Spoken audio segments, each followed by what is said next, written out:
Hello everyone, welcome to What If Issei Was Devil Among Devils Season 2 Part 1 Chapter 12. Well now, Rias began, her cheek noticeably twitching.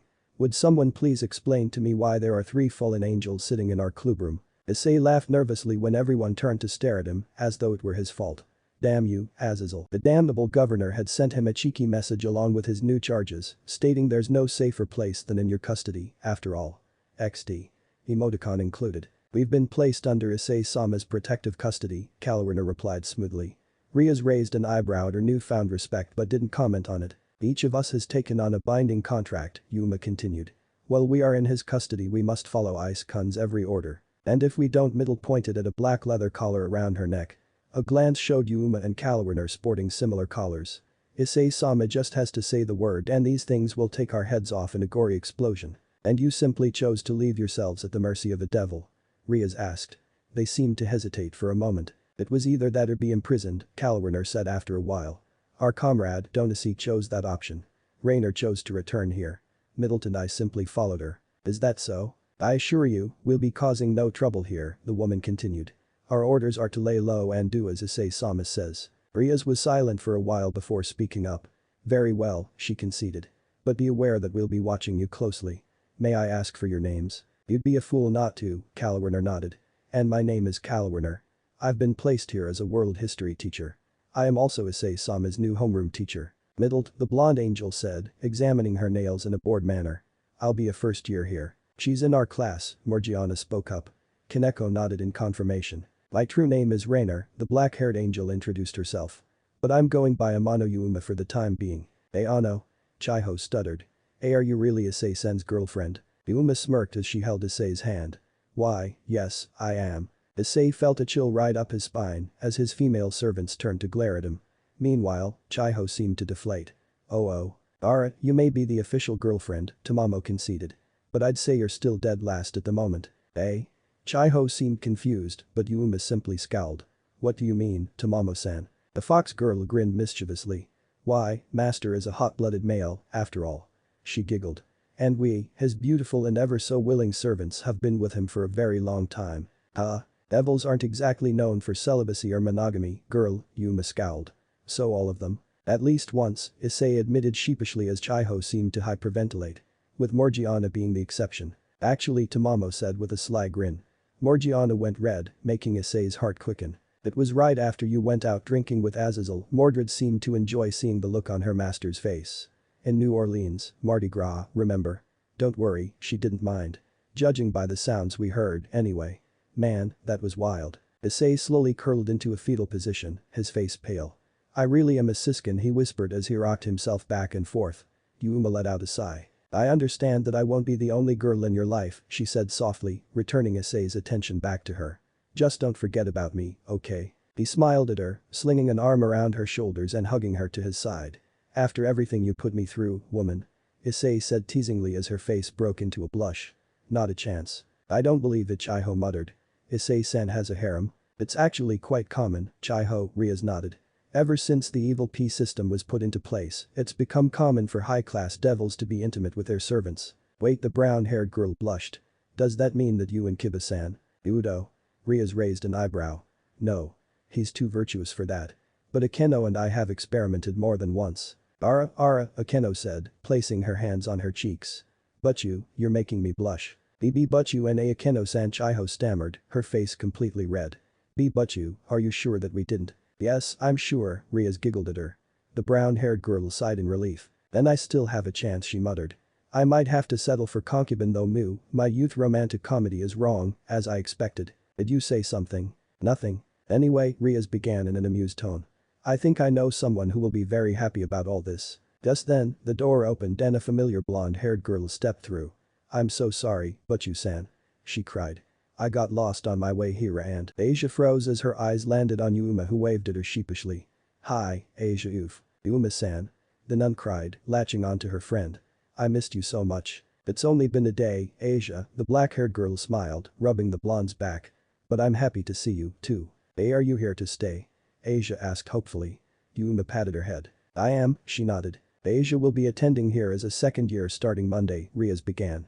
But unfortunately we currently have nowhere for her to stay and I can't just let her live by herself. Issei-kun, would you be willing to board her until I can figure out a solution? Well, I don't exactly mind, Issei said hesitantly. So long as it's temporary you don't mind sleeping on a futon, do you, Asia? No, not at all. The blonde girl exclaimed quickly. Issei nodded and turned to Yuma. That reminds me, where will the three of you be staying? He asked. At the church. We're supposed to be in your custody, Kalwerner said bluntly. Of course we'll be staying with you. Oh, hell no. Mordred snapped. Our place is crowded enough as it is. Well, those are our orders, the older woman retorted. It's not for us to decide. Issei sighed, rubbing the bridge of his nose. You can stay there temporarily, he allowed. But we'll have to find a better solution than that. He glanced at his watch. Anyway, I've got work in about an hour. We'll show you to our apartment. He stood along with his servants and the fallen. Everyone, we'll see you on Monday. I'll drop off Asia tomorrow, Issei-kun, Ria said. Right after Chiho's morning training. Oh, finally starting your training, eh? Issei asked. Chiho flushed. Yeah, after the incident with the exorcist I realized just how much I need to improve, the brown-haired girl said. Anyway, I'll see you at work later, Issei-san. Issei nodded at her and exited with his servants not far behind him. This is where you live? Kalwerner asked incredulously as they stepped inside the tiny apartment. Middle glared at Yuma. What the hell did you drag us into? The black-haired girl merely flushed in embarrassment. At least Phoenix-san managed to get our Katatsu back, Ashia remarked as he began making tea.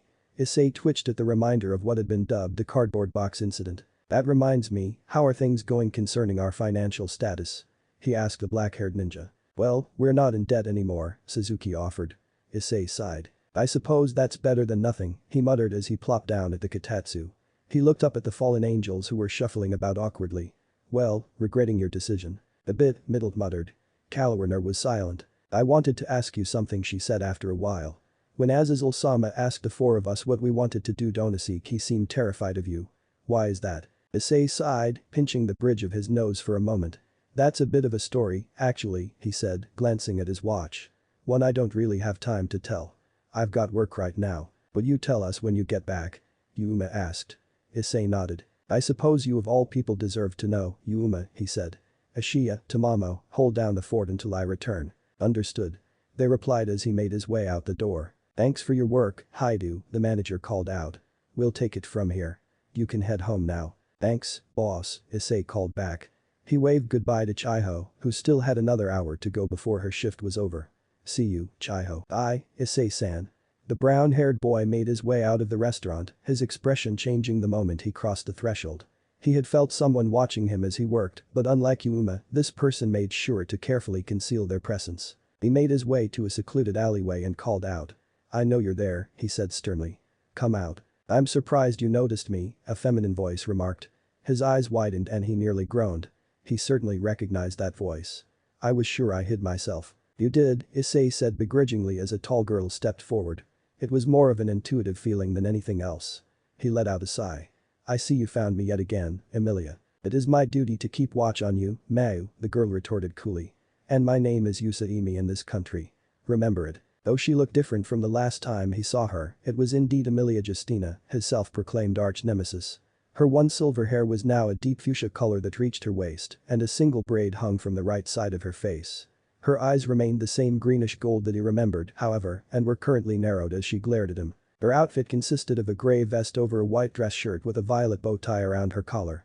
She wore a brown skirt and a pair of black pumps, though it appeared she wasn't quite used to them yet, if the way she was teetering precariously was any indication. Sensing two more people approaching, he looked behind her to see her usual entourage approaching as well. One was a woman, shorter than Emilia, but still maintaining a more mature appearance than the redeed. Her long, midnight blue hair was tied into a ponytail on the left side of her head, using a kanzashi hairpin with a red flower ornament. Her icy blue eyes stared at him demurely, but he knew that behind the facade were the eyes of a trained warrior. She currently wore a midnight blue kimono with a yellow obi. Issei had no idea why she was wearing a kimono in this weather, but he wasn't going to comment on it. Standing next to her was a blonde girl who looked remarkably similar to Mordred.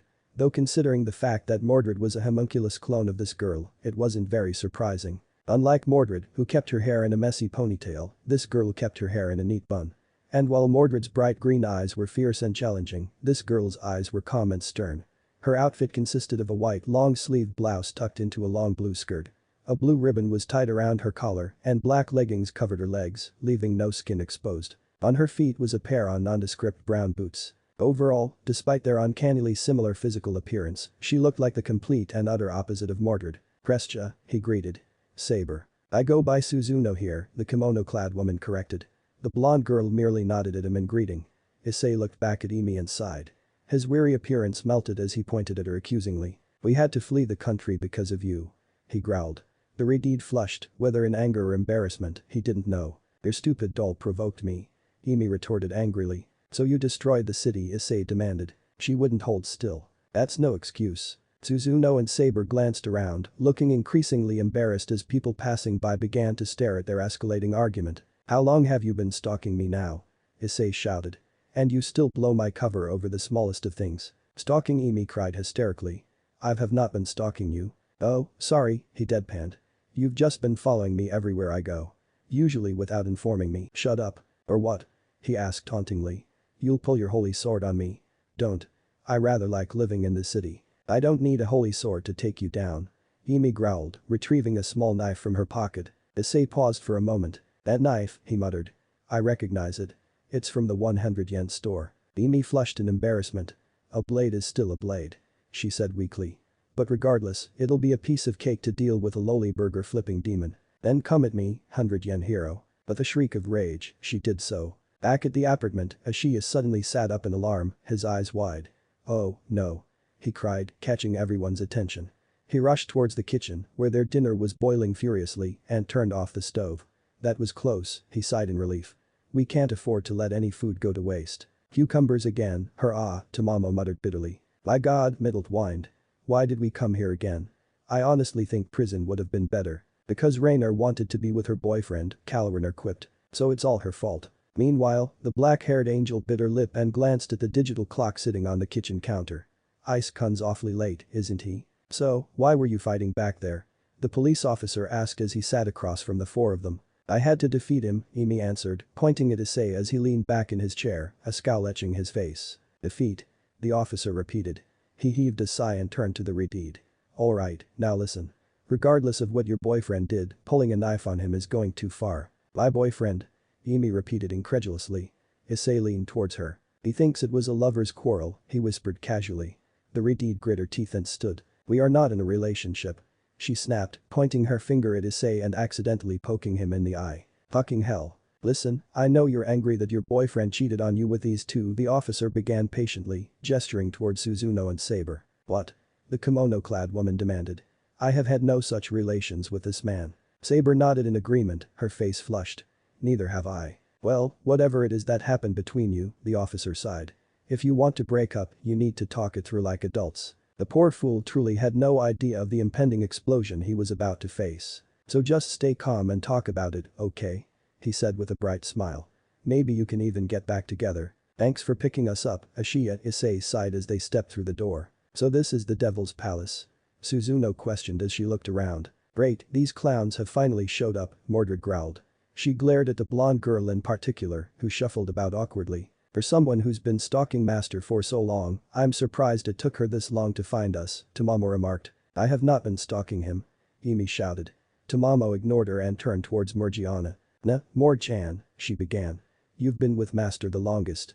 How long has she been stalking him? The shorter girl shrugged. She was stalking him since before I met him, she admitted. You'd have to ask Uncle Issei. She's been doing it since the day we went into exile, Issei offered as Emi let out a sound of strangled frustration. What are you talking about? Yuma asked in confusion. Who are these people? Issei sighed. It has to deal with why Donasik was frightened of me, he said. It's about who we really are. Who you really are. I'm far older than you think I am, he began. Well, we're no spring chickens either, Middlet remarked. I'm already 22.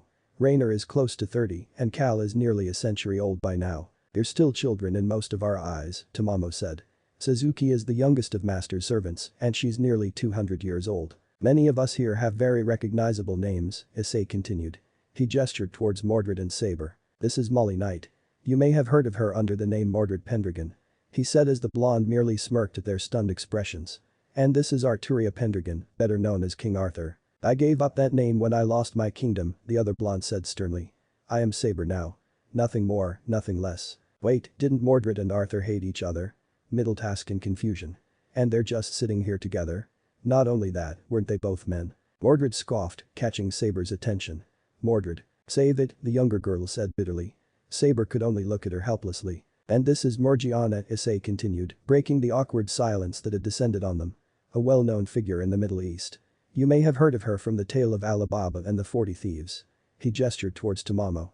This is Tamamo no Mae, the first nine-tailed fox and a well-known folktale here in Japan. This is Kamizuki Suzuno, he said, gesturing to the kimono-clad woman.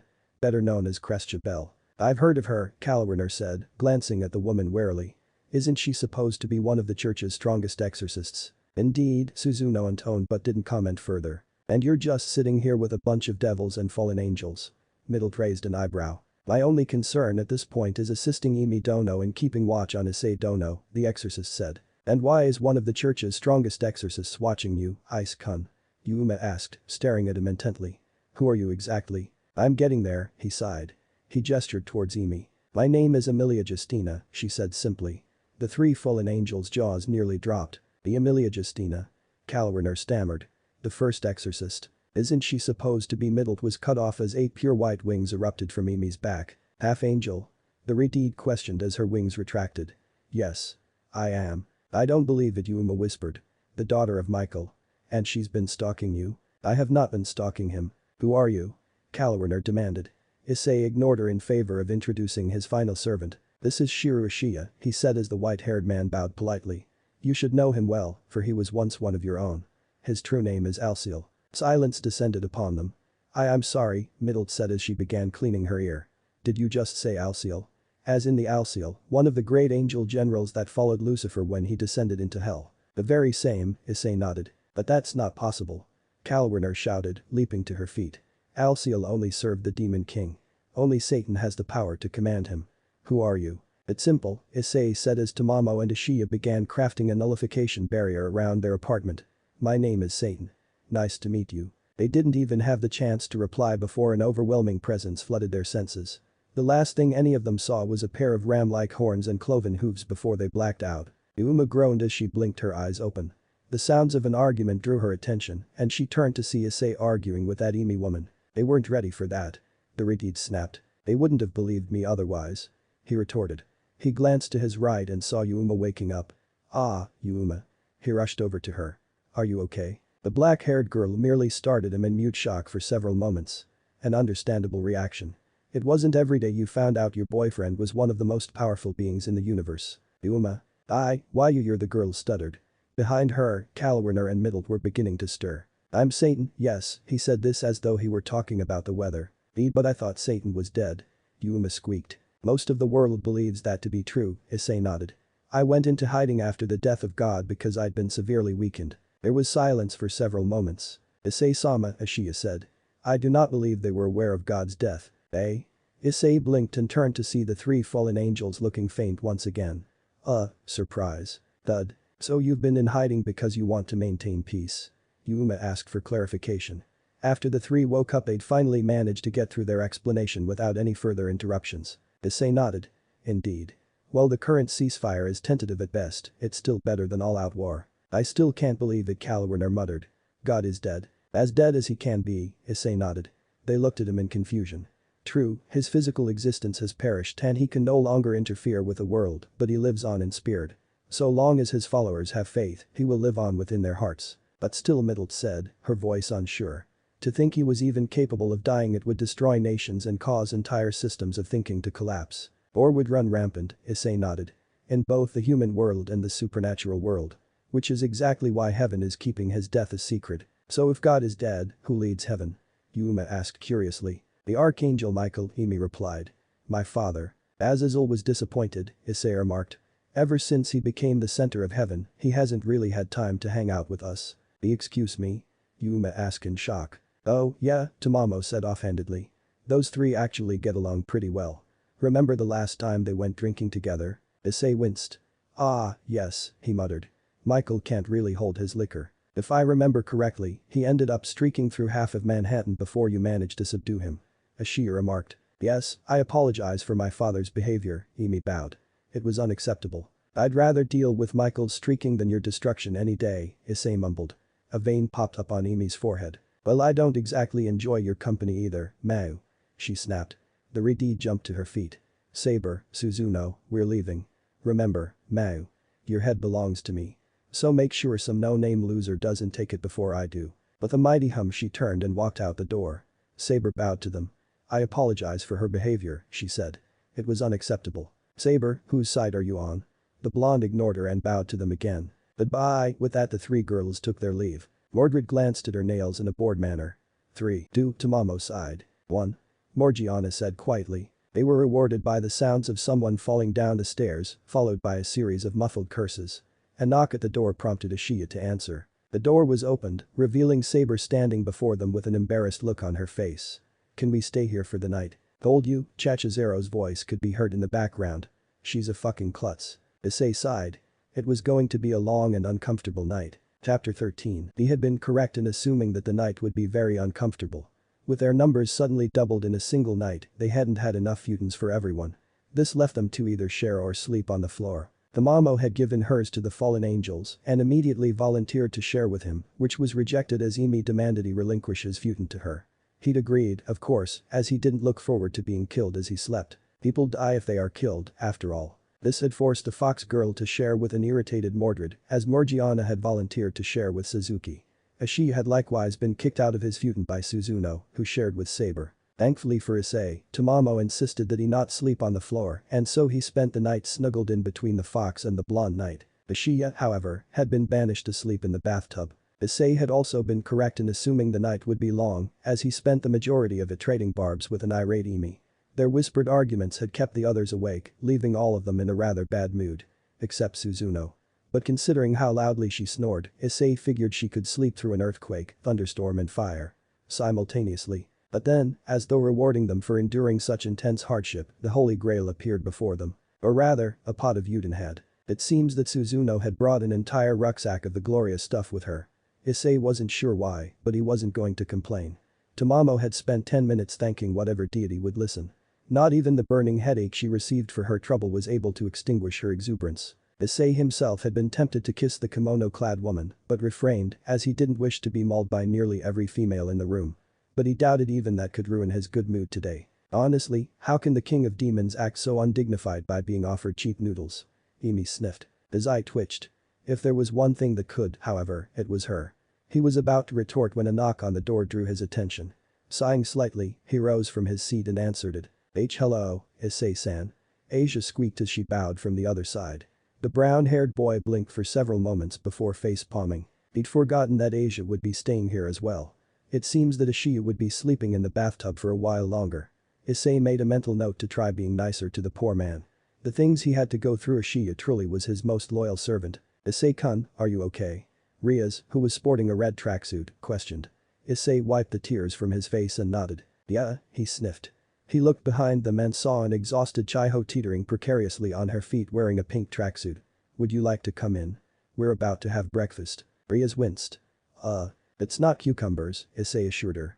This seemed to do the trick as she smiled. Very well then, thank you, she nodded as the three girls took their shoes off. And what will we be having? A friend of ours brought some Yuden, he replied. Riaz raised an eyebrow. The friend? She repeated. Issei don't know who is at the door. Suzuno called out from where she was cooking. She had volunteered to do so, seeing how Issei's back had been thrown out due to his awkward sleeping position in the bathtub. Chiho's eyes widened upon hearing the unfamiliar feminine voice. She rushed inside and spotted the three new girls. Issei-san, who are these people? The brown-haired girl exclaimed. They're friends of ours that came into town, Issei answered easily.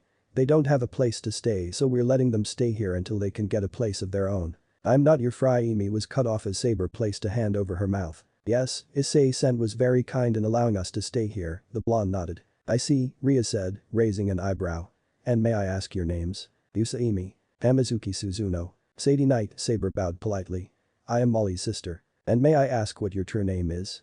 Riaz urged, seeing through the lie immediately. No, you can't, Mordred growled. The crimson-haired girl looked startled at the blonde knight's sudden hostility. Issei placed a hand on the blonde's shoulder. She's going to figure it out eventually, he said softly. Riaz isn't stupid by any means. Your resemblance is uncanny. She simply grunted and slipped his hand off her shoulder, striding across the room and taking a seat next to Suzuki. Saber bit her lip as she watched the other girl walk away, an action that was obvious to anyone that was watching. I would prefer if my true identity remain unknown for now, she said after a while. If you must call me otherwise, then please refer to me as Saber. Very well, Saber-san, Rias nodded as she sat down. Chiho did likewise, if not a bit sulkingly. Ooh, she muttered. More competition. So we are having Yuden, yes? Rias questioned, ignoring the brown-haired girl's muttering. Suzuno brought a big batch of it with her, Issei nodded. He glanced at Asia who had taken a seat next to Yuma against the wall. Since there were so many people there, they were forced to sit throughout the apartment. Asia, do you have everything with you? Yes, Issei-san, the nun said. I was told to pack a single suitcase when I came to this country so I don't have much. It's my hope to have a place for Asia by the week's end, Issei-kun, Rias explained as Suzuno placed a bowl of Yuden in front of her. The brown-haired boy nodded. And we should hopefully have found a place for our friends as well. We'll be going apartment hunting after breakfast, Emi stated coolly. I'd rather not stay here longer than absolutely necessary. I don't exactly want you here either, he snapped in return. Rias raised an eyebrow. I thought they were yours. She suddenly trailed off, causing them to turn to her curiously. The crimson-haired girl was currently staring at something across the room. Turning towards what caught her attention, Issei froze at the horrifying sight. It was Saber. But that wasn't what frightened him. It was the fact that she was currently eating at an alarming pace. She was practically inhaling the noodles faster than Suzuno could place them in her bowl. Where does it all go? Issei wondered in amazement. I doubt even Morgiana could eat that much so quickly. You'd better eat your fill, Emi remarked. Or Saber will eat it all. But there are 4 pots of Yuden. Tamamo exclaimed. She couldn't possibly eat it all. Said blonde slurped up the last bit of noodles and sighed contently. She turned toward Suzuno and handed her bowl over. See, Sevens, please, Saber asked politely. Every man for himself. Issei wasn't entirely sure who said it.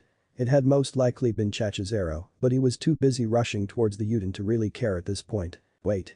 Ashiya cried from where he was still stuck in the bathtub. Somebody. Anybody. Bring me some. I can't move. He was duly ignored and following chaos. Well, Issei-kun, Rias bowed as she stood outside the doorway with Chiho and Asia. Thank you for a most interesting breakfast. I've got to get back to Chiho's training. Asia has been kind enough to volunteer her assistance. I'll be back this evening, Issei-san. The blonde girl bowed. Issei nodded. Alright, here's your key to the apartment, he handed her the small silver item.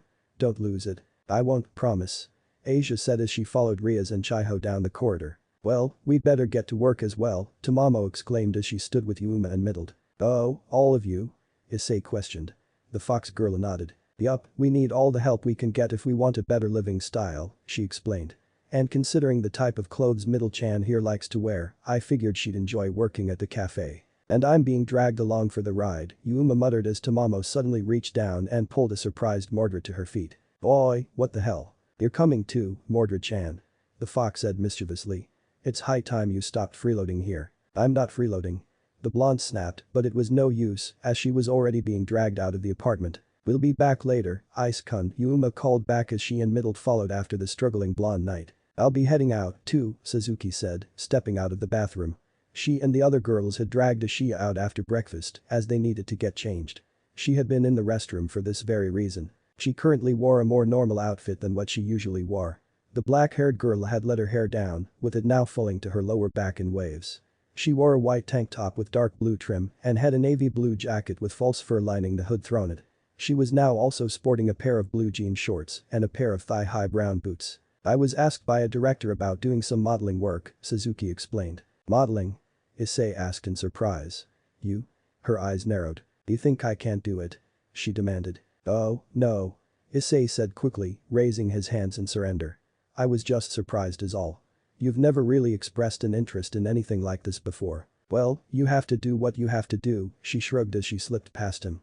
I'll be back in time for dinner. Issei-sama, Morgiana said quietly. Let me guess, you've got work too? She nodded. Supervisor Sen has asked that I aid in construction again, she said as she stepped past him. Geez, am I the only one not doing anything today? Issei complained. I will not be doing anything, Issei-sama. Ashiya called out from where he was laying on a futon. I will not be doing anything for quite a while. I'm sorry for not getting you any Yuden, Ashiya, the brown-haired boy sighed. It is no fault of yours, Issei-sama, the white-haired man exclaimed. It is imperative that you remain healthy and at top strength. My only regret is that I will be of little use to you in this state. Wow, is that all you think of? Kalwerner asked in amusement. Serving and being of use to Issei-sama is my highest priority, Ashiya nodded. The blue-haired angel rolled her eyes. Well, how about I fix up that back of yours? she offered with a small smirk. Can't have the Demon King's greatest general flopping about because of a bad back, can we? If you could, I would be most appreciative, he replied before the fallen angel rolled him onto his stomach and began massaging his injured back. Well, I better start apartment hunting, Emi said after a while. She stood up and stretched. I'll go with you, Emi Dono, Suzuno volunteered as she too stood up. We'll be back later, the Redeed told him. Yeah, Issei said dismissively. He made to sit down at the katatsu, but suddenly found himself being dragged out the door. Oi, what gives? Listen, Emi hushed him. Well, it's true that Saber likes to eat. She doesn't eat like that unless there's something bothering her. Is that so? He muttered. Yes, the Redeed whispered. So be nice to her.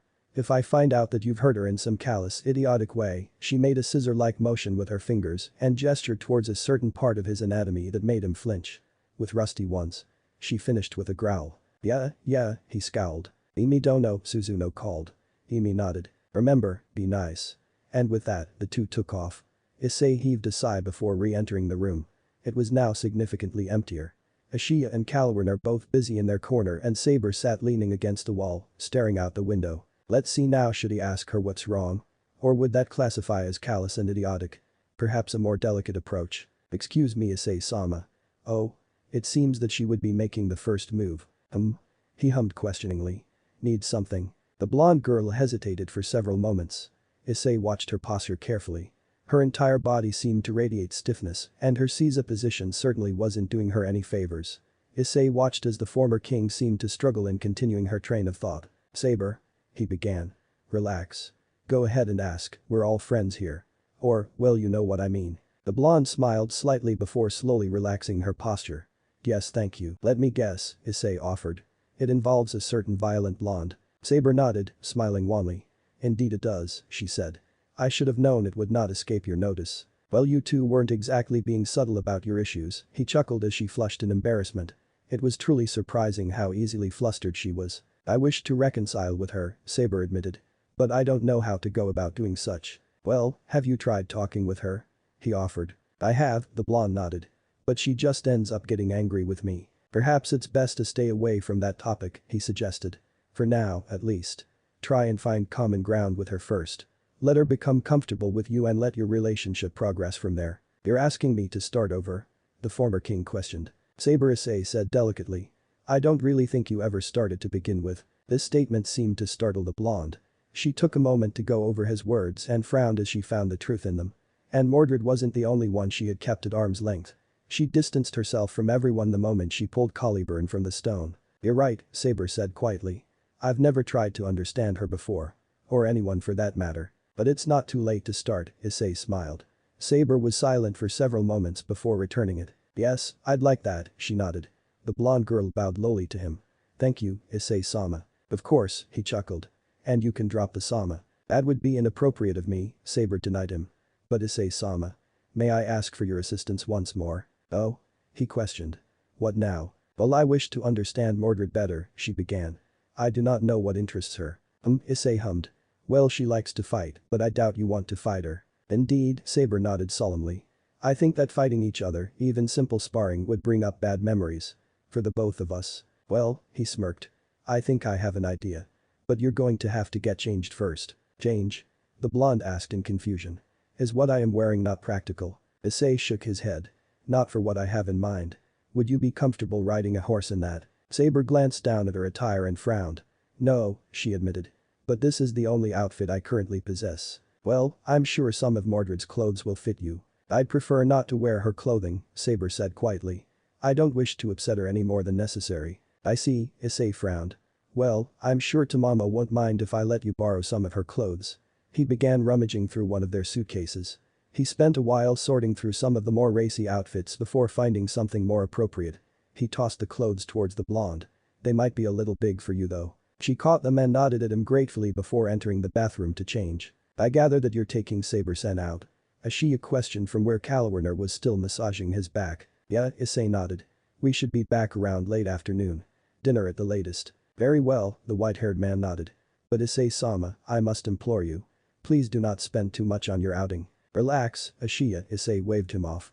What I'm planning should cost us little to no money. The white-haired man looked like he was about to say something, but trailed off as he stared at something behind Issei. Curious, the brown-haired boy turned around to see Saber fidgeting behind him. He'd been correct in assuming the clothes would be too big for her. The blonde currently wore a mauve long-sleeved off-collar shirt several sizes too large that nearly fell off her petite shoulders completely. Over this she wore a frilly brown spaghetti-strapped shirt that nearly fell to mid-thigh and obscured the pair of black bicycle shorts he had given her. The entire ensemble made her already small frame seem even tinier. Saber's entire face was flushed red as she fidgeted about awkwardly. How does it look? What's with this sudden burst of cuteness? Issei wondered as he watched her tug the hem of her shirt nervously. Yet another difference between the two blondes it seems. Whereas Mordred became violent and edgy when embarrassed, Saber seemed to become shy and flustered. You look adorable, the blue-haired fallen angel nearly squealed at the sight of her. Saber flushed even more as Issei and Ashia both stared at her, dumbfounded. Yeah, the brown-haired boy said, scratching the back of his head. I've never worn something like this before, the blonde remarked, glancing down at herself. You should wear that kind of stuff more often, Issei smiled. You look great. Saber smiled slightly, fidgeting again. Is this more suitable for what you wish to do? The brown-haired boy nodded. It is, he said as he led her out the door. Let's go. Issei-sama. Saber questioned as she glanced about at their surroundings. Where are we? He was currently leading her through a well-known bad neighborhood. Menacing figures could be seen glaring at them from their nooks and crannies. It was exactly the kind of place you didn't want to be bringing helpless young girls, especially if they were dressed the way Saber was. But the blonde was neither young nor helpless. She could likely hold her own against Mordred in a fist fight. And in Issei's humble opinion, if you could take Mordred in a fist fight, you could take anyone. He ignored her question in favor of approaching a shady-looking man sitting on a nearby bench. The man glared at him as he came closer. Excuse me, sir? Issei asked politely. What do I want, kid? The man growled. I'm looking for the gang that moved in recently, do you know where I can find them? He watched as the large man paled considerably. Those lunatics? The man hissed. Trust me, kid. You do not want to get involved with them. The gang? Saber questioned, her face slipping into a serious frown. Are we going to deal with them? I suppose you could say that, Issei chuckled. Don't tell me you're one of them. The man asked warily. Issei waved him off. Nah, but I still want to meet them, could you tell me where they usually hang out? The man stared at him for a while before sighing. Fine, he grunted. But don't say I didn't warn you. They've taken over the old auto repair shop down the street. They spend most of the day there and terrorize the neighborhood at night. Thank you, sir, Issei smiled before leading Saber away. I can understand your desire to bring these people to justice, Issei-sama, the blonde remarked. But what does this have to do with Mordred and her interests? Oh, we're not bringing them to justice, he replied offhandedly. Saber glanced at him in surprise. We're not. Then what are we doing? We'll be doing business with them, Issei replied as they turned the corner. Ah, there it is. Saber looked up to see a rundown repair shop sitting on the corner of the next street. With a small frown she followed the brown-haired boy until they reached the garage door. Issei banged on the door loudly before forcing it open. They were met with dozens of menacing men glaring at them angrily. Or rather, squinting, as the sun obscured their forms from the men's eyes. Who the hell do you think you are? One of them growled. Oh, you don't remember me? Issei smirked as he stepped into the shop. I'm hurt, Tanaka-san. You. The man, Tanaka apparently, shouted. You bastard. What do you want? I'm just here to ask you guys for a favor, the brown-haired boy grinned. And just why would we help you? Tanaka growled. Well, you wouldn't so much be helping me as much as you would her, Issei admitted. Saber took that as her cue to enter the shop. Her gaze was cold and stern as she stared them all down. Despite the fact that she was currently wearing frilly clothing that made her look even tinier than she really was, every man in the building paled simultaneously at the sight of her. Ayoneki? Tanaka squeaked. Close, Issei smiled. This is Sadie, Molly's sister. She doesn't know very much about motorcycles, and she'd like to learn more in order to become closer to her sister. Would any of you gentlemen be willing to donate a bike to her cause? Issei-sama? Saber whispered to him questioningly. He winked at her. You see, Molly has been upset lately because Sadie here doesn't really understand her, Issei continued. And you know how she is when she's upset. If possible, the men paled even further. Some of them even began sobbing quietly to themselves. Tanaka, their fearless leader, began shaking uncontrollably. She'll most likely take it out on you guys, the brown-haired boy finished. Take whatever you want. Tanaka cried, his eyes dilating in fear. Really? Issei asked. I mean, I don't want to be too much of a bother. Just take it and go. The man shouted as tears began falling down his face.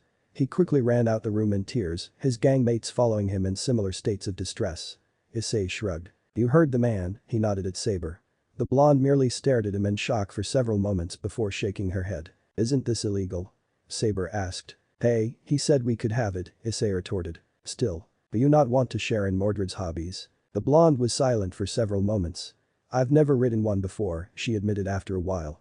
I don't know the first thing about them. Just choose whichever one catches your eye, Issei shrugged.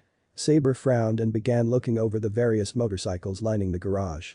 After several moments she apparently found one to her liking. I like this one. Issei looked it over and whistled. A Kawasaki Ninja ZX-6R. He remarked as he examined the sleek blue and black bike. Not bad. Not bad at all. He snatched the keys which were laying on a nearby countertop and mounted the bike. Is this really one of Mordred's interests? She questioned. Probably the only thing she likes more than fighting, Issei nodded as he revved the engine. You ready to learn how to drive? Like I said, I've never ridden one before, Saber said as she mounted behind him. But I'll do my best. Don't worry, he waved off her concern. If you and Mordred are anything alike, I'm sure you'll catch on quickly. Sometimes, he really hated being right. Saber, slow down. Issei shouted over the roaring wind as the two of them raced down the city streets. The blonde didn't seem to hear him as she slammed the gas even harder. He'd been correct in assuming she'd be a natural at riding, but this was a little much. She'd taken to it like a fish to water, a fish that got a serious high from being in water. This is amazing. The blonde exclaimed as she made an extremely sharp turn, narrowly avoiding a taxi by a few inches. I can see why Mordred enjoys this so much. What is wrong with you people? Issei shouted. Is there something in the water in Britain? Don't know, haven't been back in centuries. Why did you choose to reply to that? The brown-haired boy demanded. Whatever. It's getting late. We need to go home. Now. Do we have to? Was she whining? Issei sighed. Time to bring out his secret weapon. If we don't, all the food will be gone. What did you just say? Well, Morgiana is a pretty big eater herself, he explained. If we don't hurry back no. Damn it, slow down. Of course he was completely ignored. Issei grunted as he heard the sounds of police sirens blaring behind them. Saber didn't seem to notice them as she continued to commit second-degree murder on the speed limit. As he blearily watched the police lights fade behind them in the distance, he was thankful that the license plate wasn't registered under their name yet. We're back.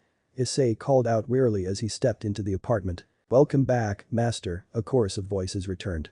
That in itself was hardly unusual. What was unusual, however, were the people saying it. Uma? He asked in confusion. Middled. What are you wearing? The two fallen angels were currently wearing frilly gothic maid costumes, tea trays tucked in front of them as they bowed to him. Uma flushed in embarrassment. It's the costume I have to wear at work, she replied. Middle did a twirl and winked at him. You like? She asked. Can't say I don't, he said neutrally. And where are Tamamo and Mordred? Weren't they with you? Damn it, let me go. Mordred's voice shouted from the bathroom. Tamamo emerged, apparently attempting to drag her out. But you have to show master. The fox cried. You look so cute. He's here. The blonde shouted. No. Damn you, fox. Let me go. With a mighty heave and a bit of reinforcement magic, Tamamo hurled the blonde into the room in all her cosplay glory. She froze before him like a deer in the headlights. The only way to describe it was as some sort of bizarre gothic wedding attire. Rather than a dress, she was clad in a skin-tight bodysuit of pure white. The entire outfit was adorned with straps and zippers in the oddest of places, all of which seemed to serve no practical purpose whatsoever.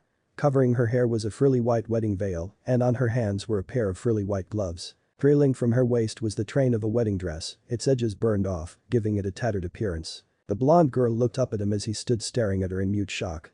Her entire face had gone red, her hand twitching towards a non-existent sword. Well? She demanded, attempting to sound nonchalant and failing miserably. Issei blinked and nodded slowly. I like it, he said with a small smile.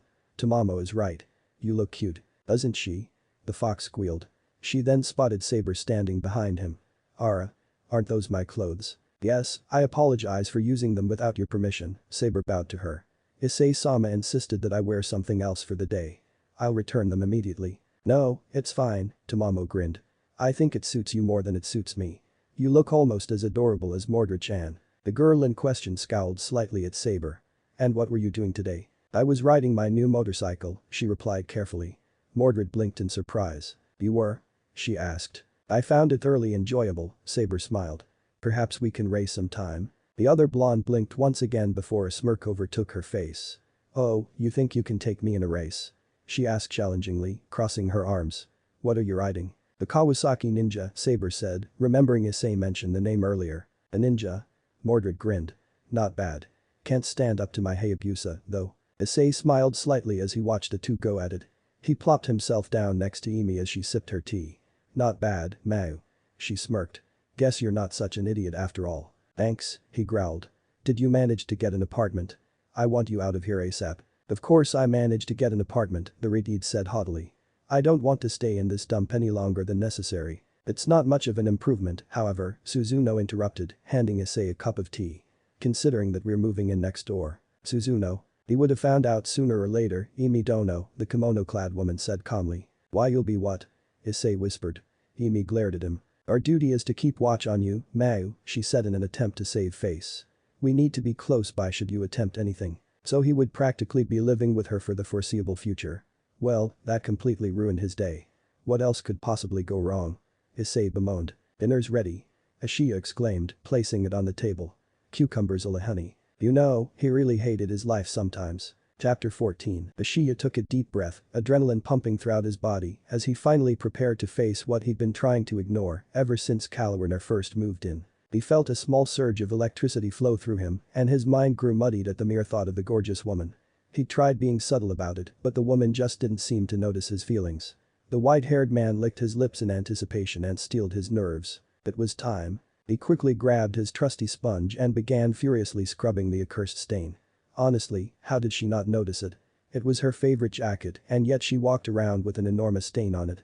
No one else seemed to notice it either. Was he the only sane person in this apartment? Either way, the wretched thing had plagued him long enough and it was high time he dealt with it.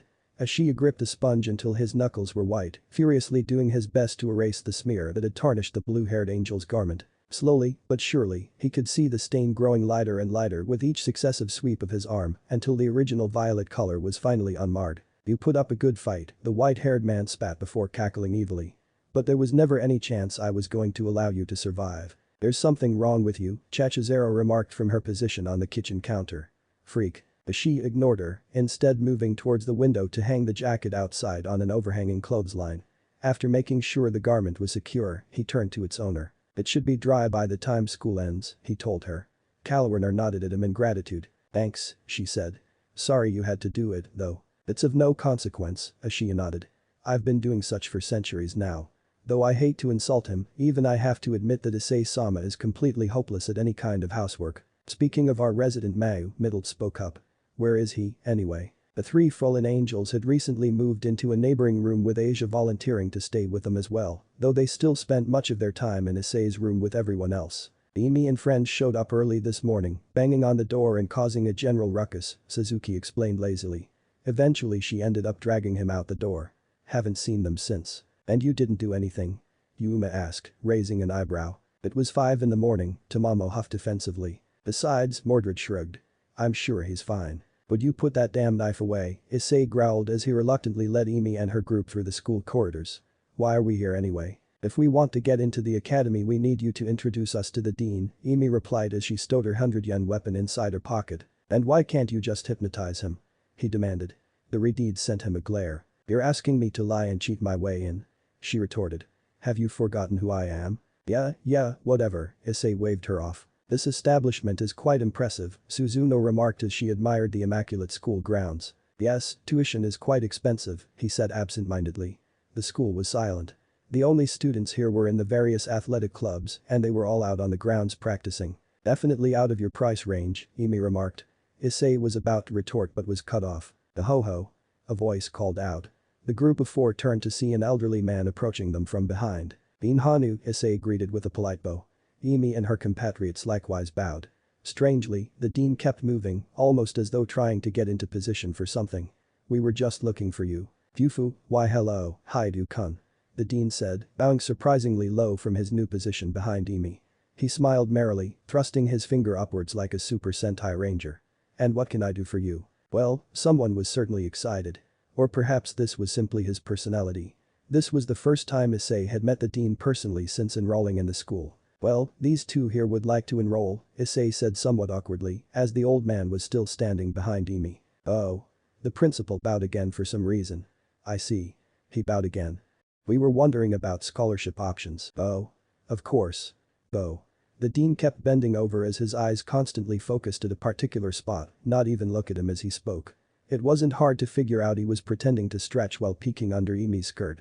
And it looks like she was starting to catch on as well. Young ones should stay healthy, you know. Bo. It will keep you ahead, Bo.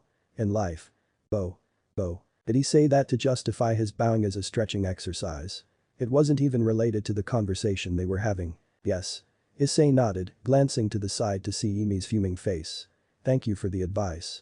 Now, back to the question at hand. Bean Hanu's mouth began to slant into a perverted smile as he bowed again. Oh. Bo. The Doujin scholarships. Bo. Well, classes will be starting soon. Bo, why don't you come to my office after school? We can work out the details then, Bo. Issei coughed as Imi began to twitch violently. Thank you, the Redid growled, her hand twitching towards a non-existent sword. She turned on her heel and began walking off. Wait, before you go. Bo. There's something you should know. It's important. Bo. Bo. What is it, sir? Saber questioned, raising an eyebrow. The dean scanned the area around them as though he was about to tell them something dire. He motioned his hand to his cheek to partially conceal his mouth so only the four of them could hear his next words. Watch out for weird perverts. He whispered. You never know who could be one of those dangers to society. Issei could only stare in astonishment to hear that coming from him. Sure, Suzuno muttered, her brow twitching. We'll watch out for them, thanks. Wait. Bo. Would you like to hear a story? Bo. Stretch. Bo. It looks like he wasn't quite done with them yet.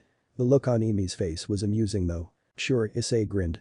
We're in no hurry. Imi scowled at him venomously. Well. Bo. It all started back when I formed the pervert. Saber suddenly shrieked. She pointed at the old man, her face cherry red. You bowed to look up our skirts. Did she just figure it out? Issei stared at her incredulously as an awkward silence descended on them. There wasn't even a wince of movement from any of them anymore. Principal. Saber exclaimed. You were Nuo. The dean suddenly dashed away at a speed that was quite impressive for a man his age. Issei could only sigh as Saber began giving chase, prompting the other two to do the same. Ugh, they were no longer in sight, but he could still hear the dean's panicked shrieks resonating throughout the hallway. It seemed like he was well experienced in escaping the scene of a perverse crime. That back here.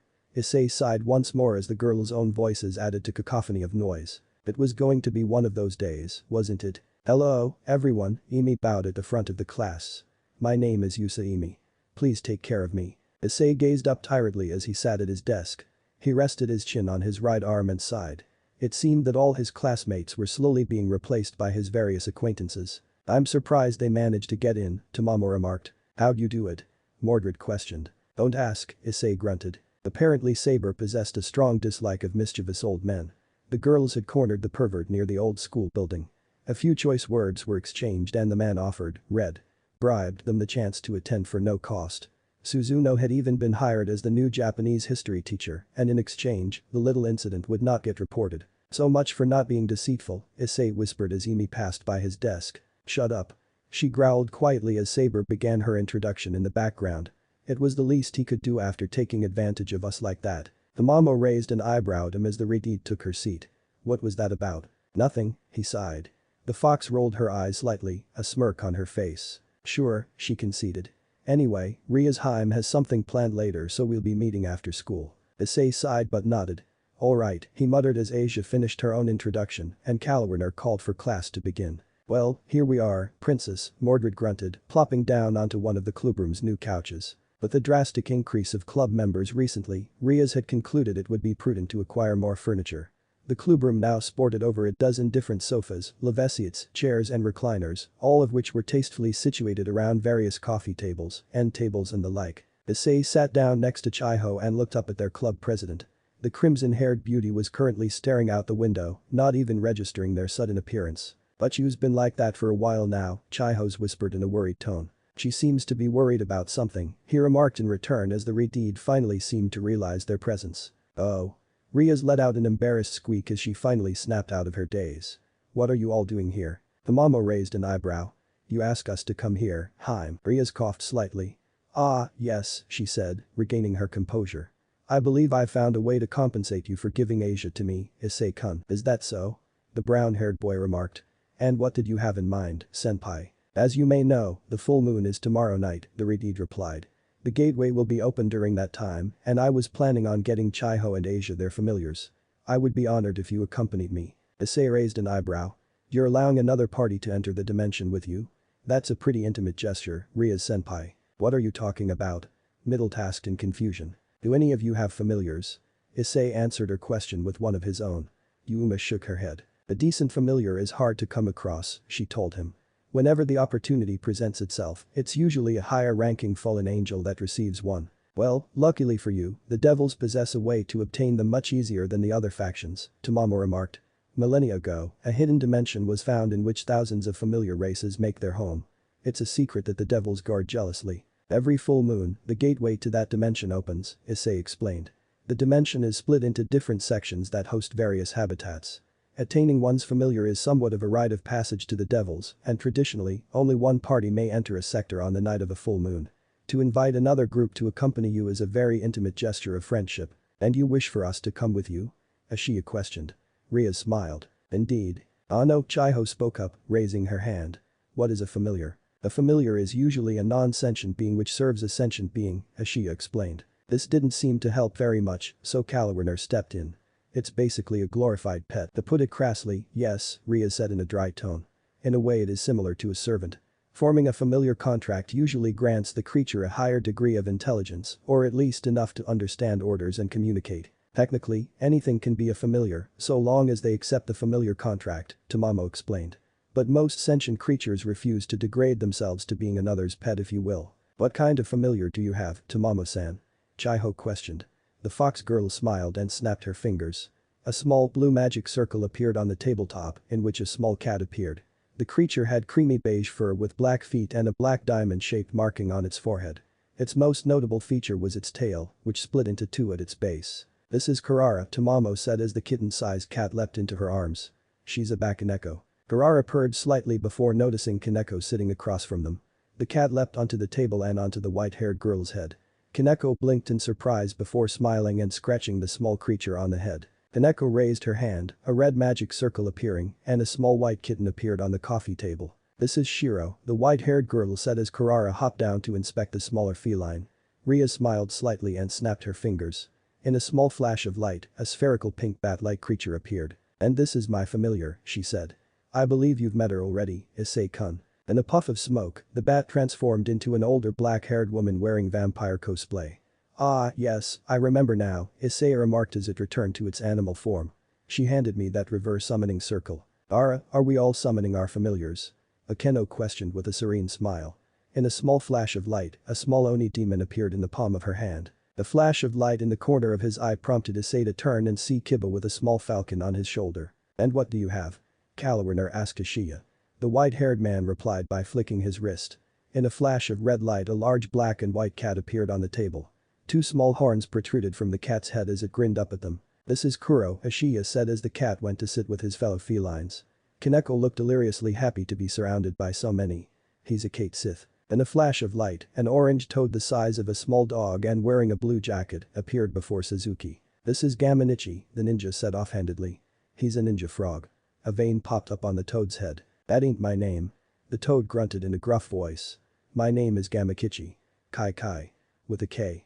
And I ain't a frog, I'm a toad. There's a difference. I can talk, Asia gasped. The toad glared at her. I'm not in it. He growled. I said my name is Gamakichi. That's his real name, Suzuki nodded. But his father is also named Gamakichi, and Nai means two in Japanese. Ergo, he is Gamanichi. Why you? The flash of light signaled Morgiana's summoning as a white long-eared monkey appeared on the table. This is Momo, the petite retard said with a small smile. He's a flying lemur. A flying lemur? Middle questioned incredulously. In response, Momo spread his arms to the side, revealing a thin, bat-like membrane attached to his arms. Suddenly the lemur leapt onto Middle's head, causing the fallen angel to let out a shriek. The loud noise startled the primate, causing it to spread its wings and begin flying around the room. Ria's and Kiba's familiars seemed to take this a challenge and began racing after him. In their haste to catch the lemur, they flew straight into Gamanichi, whom had leapt at Suzuki as though to attack her. The toad cursed and produced a kunai out of nowhere and hurled it at them. It missed, nearly hitting Akeno in the head. Her familiar took offense to this and leapt at the toad, multiplying into 10 separate beings in the process. Issei's sweat dropped as the room began to descend into chaos. Mordred, whatever you do, relax, the blonde said offhandedly as she observed the chaos. She's too big to fit in this room anyway. The brown-haired boy sighed, ducking underneath Momo as the lemur flew by his head. Well at least. Ahahahaha. Issei groaned as he turned to see Chachizero gleefully attacking anyone that got too close. He was about to intervene when the door opened. He turned to see a somewhat familiar group of people standing in the doorway with a similar look of shock gracing each of their faces. "Ah, Sona," Riaz exclaimed as she ducked underneath a thrown kunai. "Should I come back later?" A black-haired girl in glasses asked. "No, no," the Redeed shook her head, dismissing her familiar. One by one the rest of the club did the same until only one familiar remained. "Aw, it's over already." The doll groaned. "Tachizero, how did you get here anyway?" Issei asked tiredly. "I slipped into your bag this morning," she replied as Sona and her peerage cautiously entered the room. "You were too busy being held at knife point to notice. And why didn't you do anything to help?" The brown-haired boy demanded. "Hicks," was her flippant reply. "Was there something you needed, Sona?" Riaz questioned, ignoring their banter. "Well, I heard that you got new club members recently and I felt we should introduce ourselves," the glasses-wearing girl said. She turned to Issei in particular. "Riaz has told me quite a bit about you, Haidu-san. I apologize for not having the chance to introduce myself until now." She gave a polite bow. "I am Sona Sitri of the House of Sitri and the student council president of this academy. It's a pleasure to meet you." "The pleasure is all mine, Sitri-san." Issei bowed in return. "And please, just call me Issei." "Very well, Issei-san," she smiled slightly. "Then I ask that you call me Sona in return." She gestured towards the girl next to her. "This is Tsubaki, my Quen. It's nice to meet you." Tsubaki nodded politely. "Momo and Ria, bishop. Hello," a girl with long white hair smiled. "Hey," nodded a long-haired brunette. "Amo and Tsubasa, Knight and Rook respectively." "Hi," a short-haired brunette. "Yo." A girl with short blue hair. "And this is Ruruko and Saji Genshiro, I'm Kaicho's PAWN," the sole male of the group spoke up, looking Issei straight in the eye. "And I took up 4 of them. Congratulations." "How many did you take up?" he demanded. "Genshiro?" Sona barked, causing him to flinch slightly. "Issei-san is a pure-blooded devil. Do not embarrass me." "Too late," Mordred chuckled from her lounging position beside Tamamo. A vein bulged on Saji's forehead and he turned to glare at her. "Oh, and who are you?" he demanded while Tsubaki sighed in frustration. "That's Mordred Pendragon, idiot," she said coldly. "Weren't you listening when Kaicho briefed us?" Saji flinched again under her glare before muttering an apology and returning to his original position behind his master. "So you've been talking about us, eh, princess?" The blonde knight grunted. Riaz merely smiled coyly. "So, Sona, I doubt that this was the only reason you've come to see us, today of all days." "Indeed," the president nodded. "As I'm sure you know, tomorrow night is the full moon. I intend to enter the forest and allow my servants a chance to claim a familiar." "Well then, we are at an impasse," Riaz said sweetly. "As I also intend to enter. How shall we settle this then?" Sona smirked slightly. "I think I have an idea." "So this is where you wandered off to," Issei remarked as he came across Emi in the courtyard. "The school seems to be in a frenzy," the Redeed replied, eyes narrowed. "What have you done, Mao?" The brown-haired boy let out an aggravated snort. "It's hardly my fault," Issei countered. He turned on his heel and began walking towards the tennis courts with Emi not far behind. Riaz is having a tennis match with the student body president. Incidentally, both happen to be extremely popular with the students here. Issei raised an eyebrow at her. "Had you been there you wouldn't be out of the loop." "We were busy familiarizing ourselves with the school," the Redeed replied. "Suzuno and I believe it wise to know our surroundings should something occur." "That something being me?" he questioned in a bored tone. "How long has it been now?" "I'm not about to try anything, Emilia." "Emi," she corrected him. "And one can never be too careful when it involves you, Mao." "Do as you wish," Issei sighed. They rounded the corner, only to find the tennis courts devoid of any people. "The tennis match, you say?" Emi eyed him suspiciously. "Odd," the brown-haired boy muttered. "Where is everyone?" "I don't have time for your games, Mao," the red-haired girl said, annoyance coloring her voice. "I need to go find Saber and." Issei gave her a strange look and turned to see what had distracted her. The sight had him physically restraining himself from facepalming. "Yes, Bo. That was a fantastic match, Bo." "Sona-chan." "Bo. It's a shame you couldn't finish it." "Bo. Yes, thank you Dean Hanu." The black-haired girl said stiffly as the principal once more took a peek up her skirt. "Emi," Issei said warningly. "Don't you." The Redeed roared. The old man froze at her voice and slowly turned to face them. Their eyes locked. Emi's gaze furious, his gaze terrified. "You, Nuo."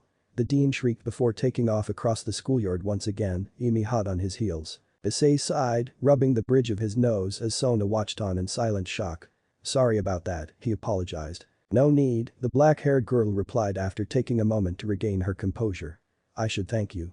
He was being quite a hindrance. Riaz asked me to wait here for you." "Ah, that's right," Issei nodded. The match. What happened? The president paused here, as though trying to find the correct words. Something has come up. The match has been stalled indefinitely for the foreseeable future. She said at length. She has requested your presence at the occult research clubroom. That's all? Issei questioned, raising an eyebrow. Yes, Sona nodded, though her eyes showed a deep concern that made him worry. Please, go quickly. Alright, I will. And with that said, they parted ways. Issei moved swiftly in the direction of the old school building. By the time he reached the clubroom, he was confused to see his own servants waiting outside. Tamamo had her hands linked with the fallen angels. Judging by the fact that he couldn't detect their auras, she must have been disguising their presence. He opened his mouth to question them, but the fox silenced him with a shake of her head and gestured towards the clubroom door, where voices could be heard arguing. Ria's voice in particular stood out in its vehemence, and Issei leaned in to listen. I will not marry you, Razor. She snarled. Oh, but you will, a male voice replied smoothly, his voice alone telling much of his personality. You have little choice. Both of our families support our union. I'm afraid that Razor-sama speaks the truth, Ria-sama, a third, female voice said calmly. The wedding has already been arranged. Your grandmother is putting quite a bit of pressure on this. And what of my father? Rias demanded. Does he too wish to bind me to this pig? Such a dirty mouth you have, Rias, the male voice. I will enjoy correcting it. The Mamo made a small noise of displeasure that caused Issei to glance at them. As a matter of fact, each of them had a frown etching their faces, some more than others. You see? Rias sniffed, her disgust evident. I refuse to marry a man like Razor just because my grandmother wishes to extend her influence. If I marry, it will be to a man I love and who loves me in return. How amusing, the male voice chuckled vainly.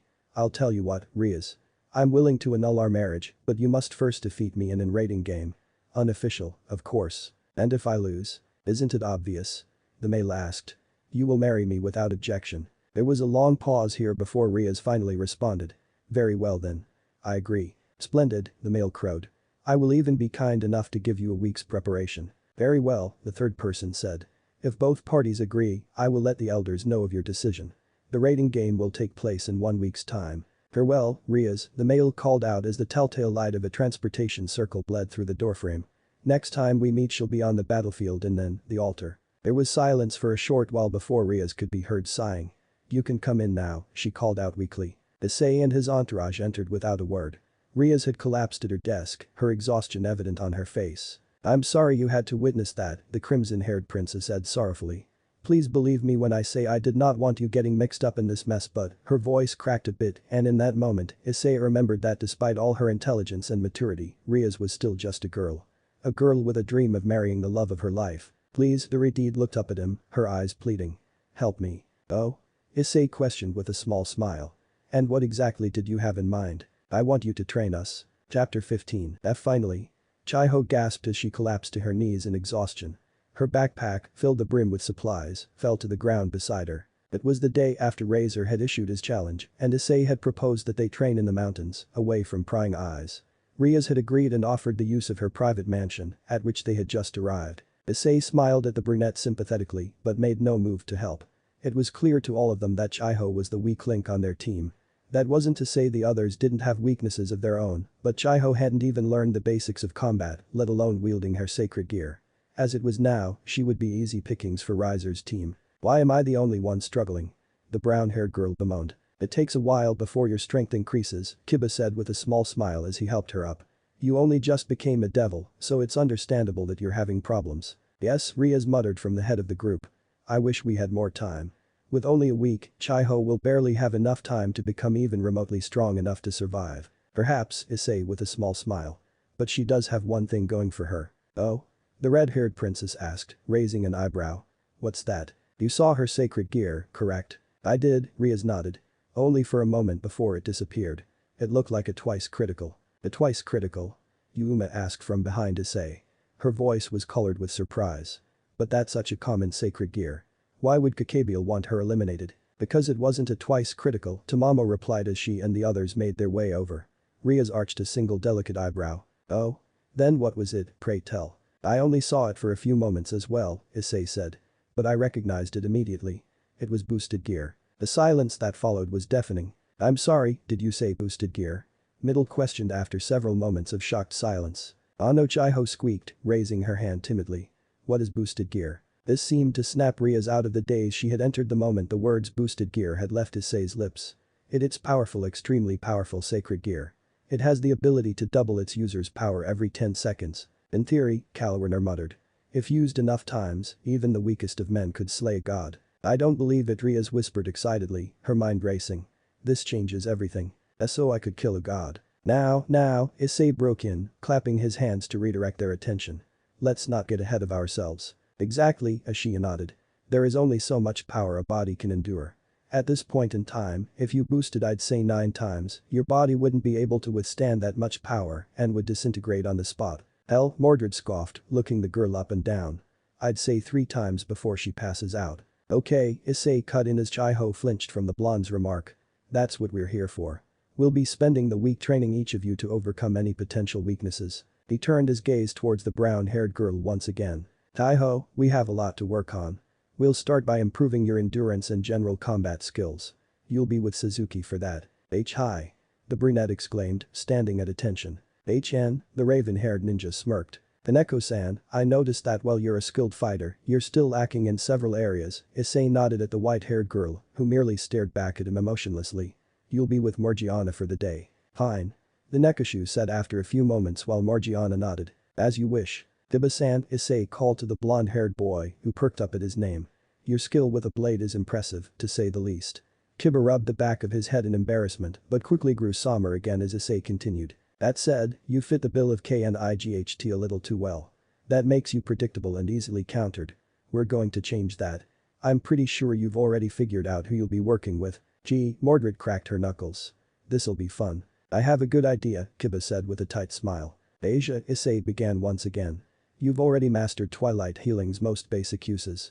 There are other ways of using it, but I'm afraid 1 week won't be enough to teach you any of its other abilities. Instead we will be working on a serious weakness of yours. The fact that you can't protect yourself. He paused as Asia blushed and muttered a small apology. You need to be able to fend for yourself. At the very least be able to survive until help arrives. Issei continued. You'll be working with Yuma, Calwarner and Middled. Us? Yuma questioned. Issei nodded. All of you? Ara, and what about me, Issei-kun? He turned his attention to Akeno who gave him a sensual smile. Akeno-senpai, you seem to prefer elemental magic with a focus on lightning, Issei began. You're already very skilled at what you do, though I can't speak for your attitude towards fighting. Fufufu, the black-haired girl giggled, cradling a hand to her cheek and gracing him with a deceptively sweet smile. That said, I get the feeling that you're holding something back. As soon as the words left his mouth the atmosphere seemed to darken. Akeno frowned. Ara. What makes you say that, Issei-kun? She asked a little too sweetly. Just call it a hunch, Himejima-senpai, Issei said with a wry smile and leaving her to ponder his words. You'll be working with Ashia on advanced spell casting. Finally, he turned to the final member and leader of the group. Ria-senpai, you're powerful. Impressively so, for your age. He paused as Ria smiled proudly. But while your spells are powerful, it's unrefined. Sloppy, even. An offended look crossed Riti's face and she looked ready to argue, but he silenced her with a hard stare.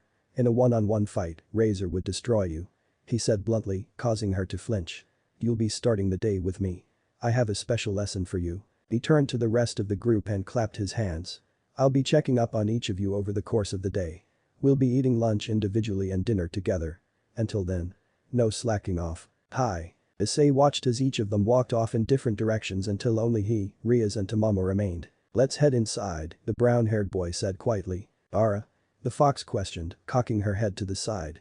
What do you want me to do, master? I'd like for you to be my assistant for the day, he replied as they entered the mansion's sitting room. Would you be kind enough to make us some tea?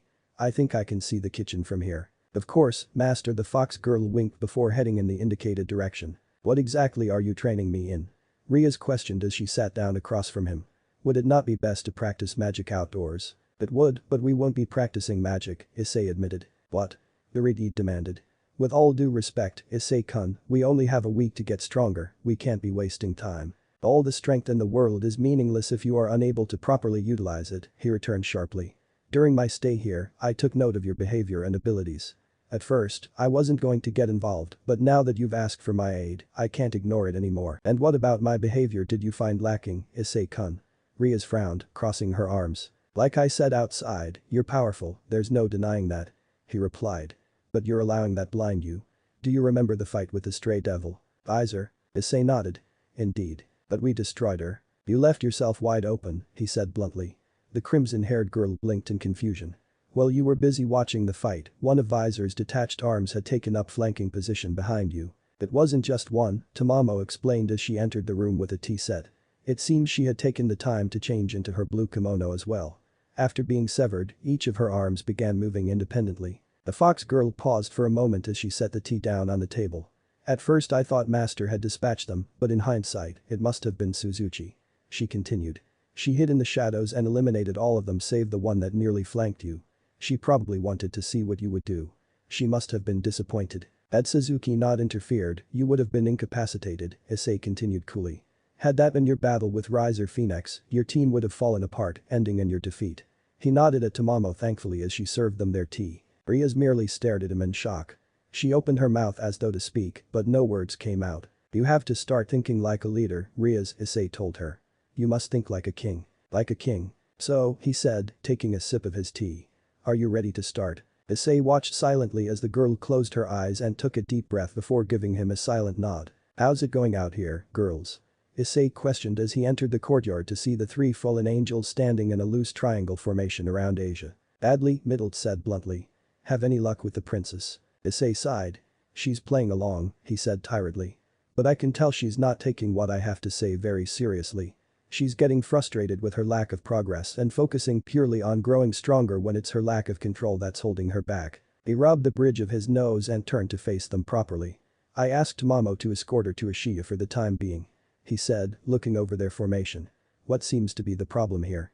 Perhaps I can be of assistance. We decided to start with teaching her defensive magic, Kalwerner began as Asia timidly raised her arms in front of her. An admittedly weak-looking shield appeared before the blonde nun, which was instantly shattered by one of Middle's light spears. I don't understand why you don't get this, Middle complained. It's like the basics of the basics. I'm sorry, Asia mumbled ashamedly. As you can see, it's not going very well, the blue-haired angel finished their report. Issei hummed, looking over the blonde nun's stance and posture. How are you envisioning the shield, Asia? I don't know, she said nervously. I guess I just imagined something in front of me. That may be part of the problem, he remarked. A devil's magic is based on the power of her imagination. If you are unable to properly visualize the concept in your mind, the results will be lackluster at best. In order to properly craft a barrier, you must imagine something particularly strong. He paused here and took another look at her posture. But I don't really think hard style is your style. What do you mean? Yuma questioned. I think that Asia's own personality conflicts with what you're trying to teach her, Issei explained. Here, Asia, switch places with me. The nun did as instructed and Issei now stood in between the three fallen angels. Now, I want all three of you to throw light spears at me. You sure? He nodded and each of them launched a holy lance in perfect synchronization with one another. Issei allowed the weapons to come within a foot of his person before raising a single arm above his head and clenching his hand into a loose fist. Immediately a transparent energy bubble surrounded his body, causing all three spears to bounce back to his aggressors, who barely managed to either dodge or shield themselves. What was that? Kalwerner questioned as her hastily crafted shield was shattered, forcing her to dodge the incoming attack. Her eyes narrowed. My attack wasn't nearly that powerful. That's because it wasn't your attack, Issei said, lowering his ward. I deflected them to different targets. That one was Middle's. I know because she didn't hold back whatsoever. Said blonde angel chuckled sheepishly as she was suddenly met with several glares. Hey. It's not as though something on that level would actually hurt him. That's not the point, Yuma deadpanned. Anyway, back to the topic at hand, Issei called out. Defensive magic can come in two forms. Hard style. Shields and blocking and soft style. Wards and deflection. He stepped out of the loose formation they had made and wandered back over to the sideline, the others at his heels. I apologize for getting philosophical, but there is a saying. Issei continued his lecture.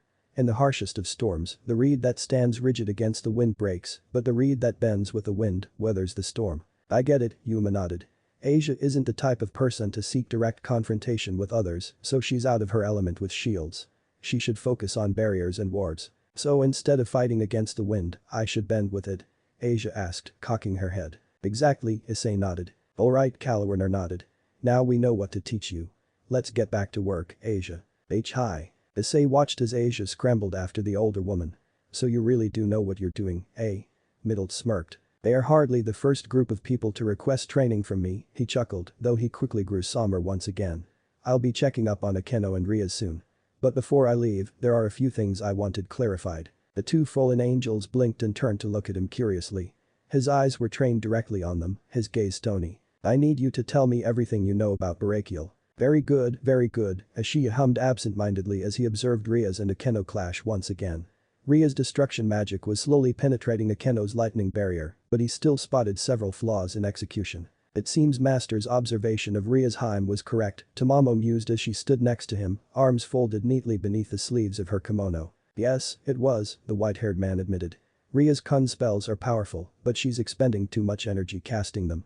Not only that, but it seems she doesn't have very much control over them either. Akeno-kun is biding her time at this point. Indeed. If one looked closely, they would see a fine, almost imperceptible sheen of sweat on Ria's skin, whereas Akeno barely looked winded. Are you ready to give up, Akeno? Ria's called out with a small smirk. Fufufu, you know I never give up, but you, the black-haired Maiko replied with a serene smile. It looks like it is Akeno-chan's win then, Tamamo murmured. Don't be too sure of that, a voice called out, prompting the two to turn towards the new observer. What do you mean, master? The fox questioned. Issei shook his head and gestured towards the fight. This is the end. Rias cried out, lashing one arm forward in a sweeping motion, sending tendrils of black and red energy flying towards her opponent. For you, perhaps. Akeno quipped, placing both hands in front of her. A web of lightning ensnared the energy Rias had projected. She's going to turn Ria's Harem's attack against her. Tamamo questioned, raising an eyebrow. Or at least try to, Issei corrected her. What do you? Akeno's cry cut her off, and they turned to see Ria's magic overwhelm her own spell, causing a minor explosion and knocking her back several meters. Akeno. Ria's exclaimed, rushing to her friend's side. Are you okay? The black-haired girl moaned as Ria's helped her sit upright. I lost. The magic you were trying to contain was too powerful, Issei said as they approached the two girls. Or rather, your magic wasn't powerful enough. Akeno muttered. But I put in quite a bit of power behind that spell. And it was an impressive display of skill and creativity, he admitted. But I'm afraid that your lightning by itself doesn't have the power to back up what you're trying to accomplish. Akeno's brow furrowed at his words before she froze. Why you? I knew I recognized that fighting style, Issei said. And I'm sure Issei did as well. Indeed, the white-haired man nodded. It's extremely reminiscent of a certain member of the Grigori. The black-haired girl, surprisingly, let out a dark chuckle. So you figured it out, huh? She asked bitterly. Yes. I'm the daughter of Brachial. So that's what you were holding back? Tamamo questioned. If I remember correctly, the Cadre class Fallen Angel Brachial's special technique is Holy Lightning, Issei nodded. No. Akeno said bluntly, startling them all. Ria's bit her lip in concern. Akeno. I refuse to use that wretched power, the black-haired girl broke away from Ria's and stood. I want nothing to do with that man. Not his power, his blood or she smiled a bitter smile. These wings she quickly schooled her features and bowed to them. Please excuse me. They watched her go in silence. After several moments, Issei sighed. Well, that could have gone better. I apologize, Ria said with a bow. Akeno she has a troubled past. Issei shook his head. No, I think I went about that the wrong way, he admitted. I knew that Brachial had a child with a human woman, and Middle told me that she was a Shinto shrine maiden. Yuma said that something bad had happened to them, but I didn't think she would react like that. He let out another sigh. In hindsight, I really should have expected it, he muttered. Why else would she become a devil instead of joining her father or her mother's family? Rias nodded. Yes, she said quietly. It happened years ago, but the wounds still sting. She hates her father and fallen angels in general. It's a miracle she hasn't started anything with Yuma-san and the others. The crimson-haired girl glanced to see Akeno's form disappear over the hill. But above all else she whispered. I think she hates herself. Issei was silent for several moments. I see, he murmured. Issei. I understand, the white-haired man nodded before taking off in the direction his wayward student had walked off in. I should go too. Issei shook his head. No, let Issei handle this, he insisted. The crimson-haired girl bit her lip and glanced in the direction the two had left one last time before silently nodding. Now, do you remember what I told you earlier this morning? About your spell work? She paused a moment and frowned. That it was unrefined, sloppy. And quite frankly, it is, he said bluntly. You're expending far more energy than is needed in your spell casting. Right now, what you're doing is pumping a bunch of energy into your attack without focusing that energy, Tamamo explained with a small frown. This is a very basic mistake that should have been caught early on. Who teaches you magic? Ria sighed. I haven't had formal training in years, she admitted. I tended to avoid going home whenever possible because my family would constantly badger me about the engagement to Razor. I see, Issei muttered. Well, thankfully it's an easily fixable mistake. So, wait, Rias began. Issei's eyes narrowed at being interrupted. He was going to chastise her, but the solemn look on her face convinced him to hear her out. Before we start, there are some things I'd like you to know about my servants. Ah, there you are, Akeno-kun, Issei said as he found his charge sitting in Seiza position before a large pond. The black-haired girl seemed to be staring at her reflection in the pool. Issei-sensei, Akeno muttered, not turning to face him. Issei watched as she continued to stare at her reflection, a look of loathing marring her features. May I sit? She was silent for several moments before nodding. Have you come to try to convince me to use my holy lightning? The girl asked with a bitter smile. No, that's not why I came.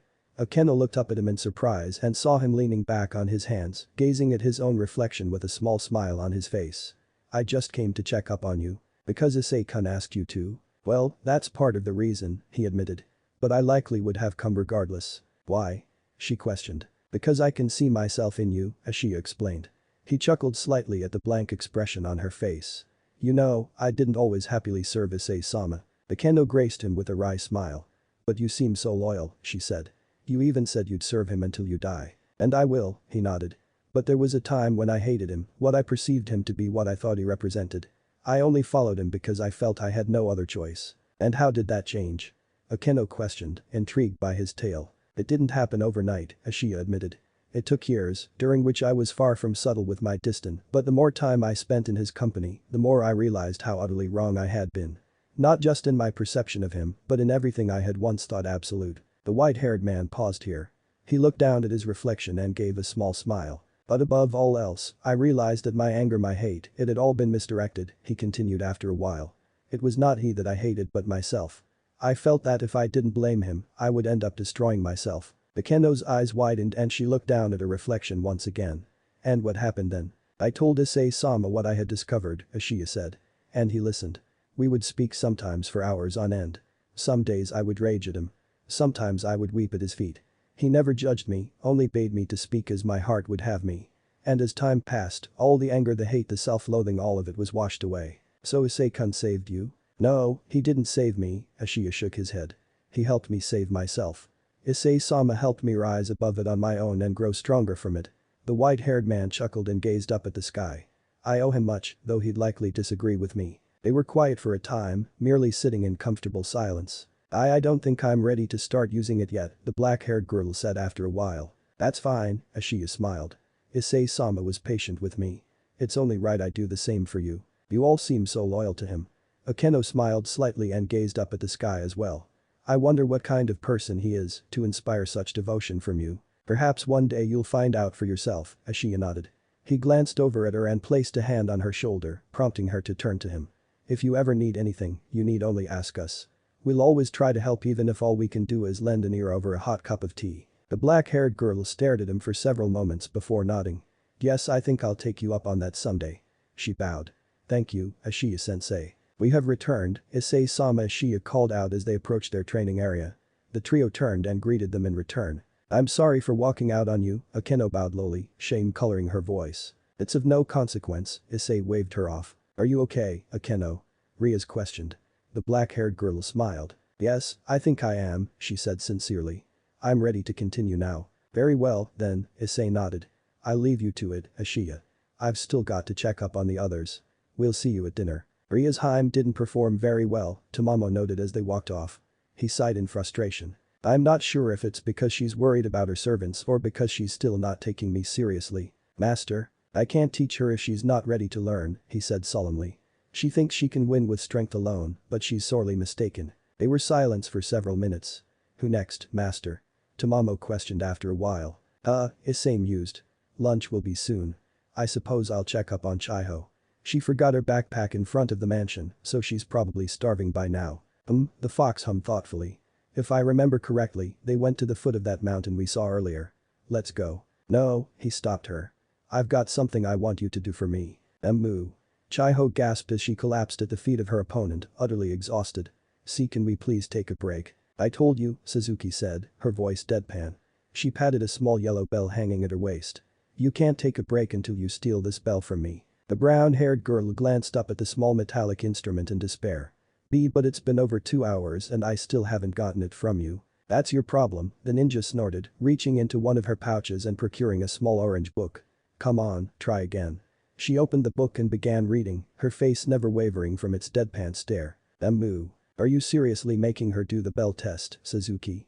A voice demanded. Faster than anyone could see, the book was hidden once again. The only evidence of its existence was a small, almost imperceptible blush on the black-haired girl's face. That test was meant to test teamwork between new shinobi, Issei said, an annoyed expression gracing his face as he entered the clearing. Chiho's nowhere near that level. And not even at newbie level, huh? Chiho muttered, collapsing into the dirt once again. Figures. Suzuki shrugged. It served our purposes well enough. Issei merely sighed and rubbed the bridge of his nose. He knelt down and gently helped the exhausted girl into a sitting position. Chiho, how are you feeling? So tired, she moaned.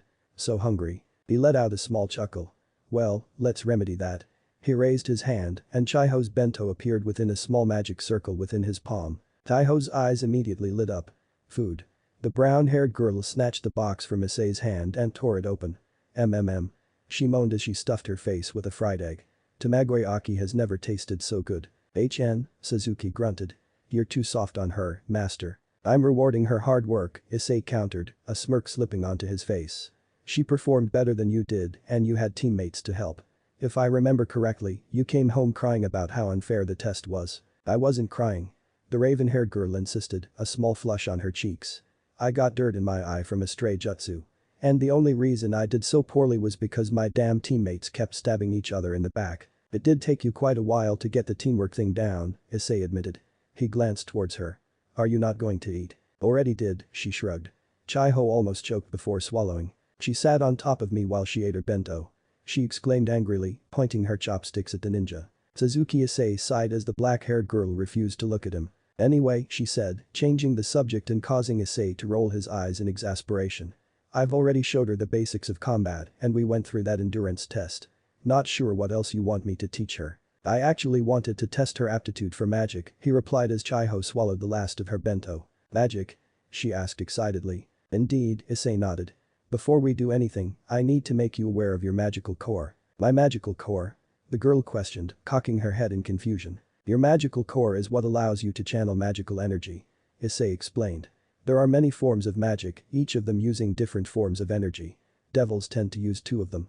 The first is demonic energy. This type of energy can only be used by devils. The second can be used by everyone. We call this energy prana. It is the basis of all Western magic. Now, prana is further divided into two types when in its unrefined state. One is called mana, which is the latent energy in the environment and is produced by the world itself. It can be found practically anywhere, usually in great quantities. The other is called odd. This energy is found in living organisms such as humans, devils, angels and the like. Naturally, it is found in far lesser quantities than mana. Wait, I'm confused, Chiho muttered, rubbing the back of her head sheepishly. You said something about my core, right? Indeed, he nodded. It is your magical core that takes raw, unrefined odd and mana and converts it into usable prana. It's also responsible for creating and storing demonic energy. In a way, it acts as a magical muscle. The more you exercise it, the more magic you can channel. But if you go beyond your limits, you risk damaging it. But, how do I actually do magic? She questioned. Like I said, you must first become aware of your magical core, Issei said. Normally, you would meditate for a few hours, but I think we can speed things up. He knelt down and brought his face close to hers. It almost looked as if he was going to. Issei-san. Calm down, he commanded and touched his forehead to hers. Immediately, the brown-haired girl became aware of a small pulsation deep within herself. She closed her eyes and focused on the sensation. Is that? Your core, Issei answered, backing away from her. It's tiny. Chiho exclaimed, opening her eyes only to find Suzuki glaring at her. How shocking, the ninja droned sarcastically. The brown-haired girl flinched. It is smaller than I had hoped, Issei admitted. But in no way unusable. With practice you should be able to increase your capabilities. We'll start out by teaching you demonic magic. A devil's magic relies heavily on her imagination and concentration. You must picture what you wish to happen in your mind. Start by imagining yourself pulling energy out of your core, then focus that energy into something you want to happen. Picture what I want, huh? Chiho muttered. She glanced at Suzuki, who was staring into space, a bored expression on her face. A mischievous smirk crossed the brown-haired girl's face. It was time for a little payback. She closed her eyes and focused on the warm sensation from before, Issei's words repeating themselves in her head. Concentrate, an image of the black-haired ninja being blown away by a strong wind surfaced in the girl's mind. Ha! The brunette cried, lashing her arms forward. In an instant, a powerful gust came forth, shredding Suzuki's clothing and exposing her naked form for the world to see. "This is what you wanted?" Suzuki questioned, not even moving to cover herself up. "I didn't know you were into this kind of thing." "And no." Chiho shouted hysterically, looking towards Issei, who at least had the decency to turn away respectfully. "I swear. This isn't what it looks like." "It's okay, Chiho," Issei told her, still deliberately looking away from his servant. Chiho sighed in relief. "It's absolutely nothing to be ashamed of," he finished with a smile. The poor girl nearly burst into tears at this point. "No." Finally, Issei glanced at the still nude Suzuki. "Are you not going to cover yourself up?" The girl shrugged. "It's just you and this brat here," she replied. "Nothing you haven't seen already and I don't care what she thinks." "That's not the point," he sighed. He moved to take off his blazer to cover her up when something caught his eye. Bending down, he plucked the bright orange cloth from the ground and read the words etched upon it. Icha Collector's Edition. Experience the legendary saga like never before. Unedited erotic goodness. "They still print this," Issei shouted incredulously. "That's not mine." The black-haired girl told him stiffly. "But you were reading it while you trained me," Chiho said in confusion, not realizing the hole she was digging for herself. "No, I wasn't." "Yes, you were," she insisted. "You even giggled while doing it." "Sasaki Chiho, hi." Chiho squeaked as the ninja's eyes suddenly changed color from cool onyx to burning red, 3 pitch black tomo surrounding each pupil. "Prepare to die," Suzuki declared as the tomo began spinning wildly. "Come on, is that seriously the best you can do?" Mordred roared as she watched Kiba double over in pain for the umpteenth time. "I can't keep up with you," the boy gasped. Mordred had spent the last few hours beating every inch of his body with her bakken, while he hadn't even been able to touch her once. "This is what Master was talking about," the blonde girl said irritably. "You're too damn fragile. One blow to your legs and you fall apart." His legs had been the first thing she targeted and predictably, his movement had been immediately hindered. "And that is an easily exploitable weakness, Kiba-san," a new voice called out. "Master," Mordred nodded as he approached, resting her wooden sword against her shoulder. "What is Suzuki teaching that brat?" "I could hear the explosions from here." "Don't ask," Issei grunted. "And how am I supposed to counter that weakness?" Kiba questioned, ignoring their banter. "There aren't very many ways and most of them can't be taught in the span of time we have," Issei admitted. "Mordred herself prefers to wear armor in battle." "I can't do that without sacrificing my speed," the blonde boy argued. "Indeed," the brunette agreed. "It took her years of conditioning to move at the speed she does, armor or otherwise." "We don't have that kind of time," Kiba said bluntly. Issei nodded. "I'll be honest, I'm not entirely sure how we should proceed on this. Isn't it obvious?" Mordred broke in, drawing both their attention. "We've just gotta train him to take hits and keep moving. You just want to keep beating him up, don't you?" "That's just a bonus," the blonde girl grinned, raising her bakken at the blonde boy once more. "Why me?" Kiba muttered, leveling his own bakken and leaping forward. A little better than last time," Mordred grunted before instantly changing position and knocking the blade out of Kiba's hands. Issei watched a blade sail across the clearing, only to be caught deftly by a new presence. Ara, Tamamo cooed, twirling the blade across her hand in a surprising show of skill. "What did I miss?" She glanced at Issei and winked. "See, Master? I make a wonderful KNIGHT as well, but my best class is LOVER. "I've arrived at your request, Issei-sama," yet another voice called out. From behind the tree lines, a familiar face emerged. "Father?" Mordred asked in shock. "Hello, Mordred," Saber nodded at her. Mordred's stare hardened. She marched over to the other blonde and began speaking to her in hushed tones. But Issei's attention was on Kiba, whom had frozen the moment Saber had appeared. Master Tamamo said quietly. "Are you sure this was a good idea?" The brown-haired boy remained silent and kept his gaze locked on the blonde. "Father?" Kiba muttered, catching everyone's attention. "You are King Arthur, then? The wielder of that sword?" He said those words with so much hate the other two blondes were taken aback. "I was," Saber replied sternly.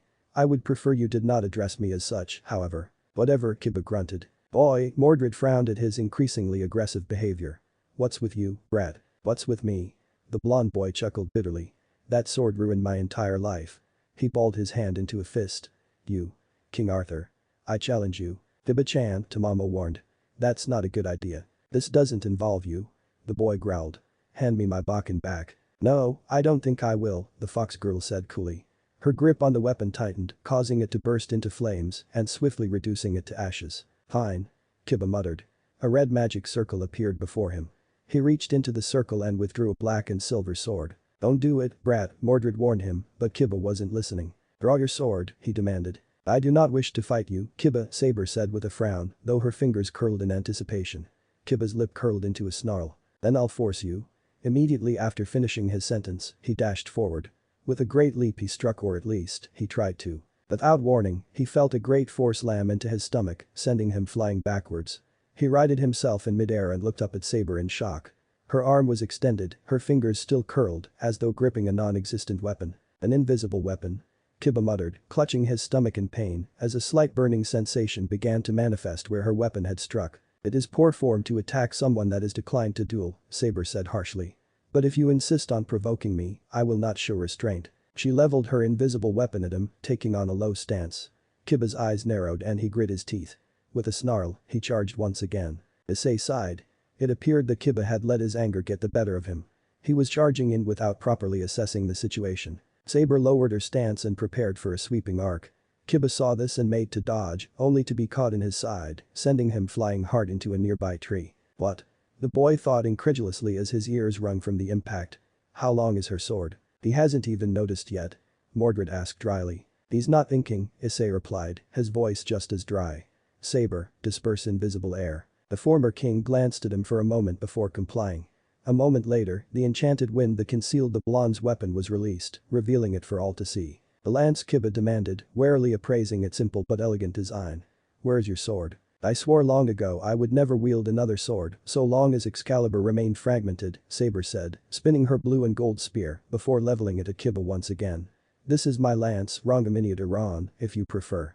It should be more than enough for this purpose." "So, it's a holy weapon?" Kiba questioned, clutching his side. With its enchantment gone, he could feel the holy aura being emitted by the spear. "That explains why it burns whenever I get hit," he grit his teeth, dismissing his sword and summoning a new one. This new sword had a pitch-black blade and a golden hilt. "Kiba," Issei said warningly, recognizing the blade. But the blonde ignored him and charged forward once more. Saber raised her lance for another sweeping attack, but Kiba was prepared this time. He raised his sword to meet her head-on. Only to watch an absolute shock as Ron shattered his sword.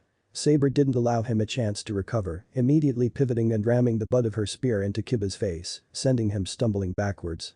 She pivoted once more, slamming the side of her weapon into his temple and throwing him into the same tree once again. Issei winced. Saber was as brutal as ever. He didn't stop her, however, as she approached the downed boy. Kiba looked up through blurred vision as the King of Knights gazed down upon him. "How?" he muttered. "My holy eraser should have been a match for your spear." "Brawn isn't one of those mass-produced pieces of crap you see nowadays," Mordred said as she stalked over to them. "Well, it's not nearly as powerful as Excalibur, it's more than enough to overpower a poorly crafted sword such as that." She scowled. "Trust me. That's the same lance that almost killed me way back in the day." Saber merely glanced at her awkwardly before returning her attention to the blonde boy before her. "Tell me, Kiba," she said, eager to change the subject. "What is the source of this anger you've shown us?" "Anger?" The blonde boy chuckled bitterly. "More like pure, unadulterated, all-consuming hatred." Kiba scowled. "Excalibur." He said the word with such vehemence, such venom, that the two girls were taken aback. "Years ago, my friends and I were subject to a secret project by the church. The Holy Sword Project," Saber muttered, her eyes widening in realization. Kiba looked up at her in surprise. "I know of it," she spoke softly. "Long ago, I made a deal with the Holy Church, back when corruption was not as prevalent within its ranks as it is today. I allowed them to forge the 8 fragments I had in my possession into new swords, which were given to 8 different warriors. In exchange, the church would assist me in locating the remaining fragments, which had been scattered to the 4 winds, and on the day I located the last remaining fragment, they would relinquish the blades to me, and I would restore them to their original form. But when that day finally came, one of the blades had been lost."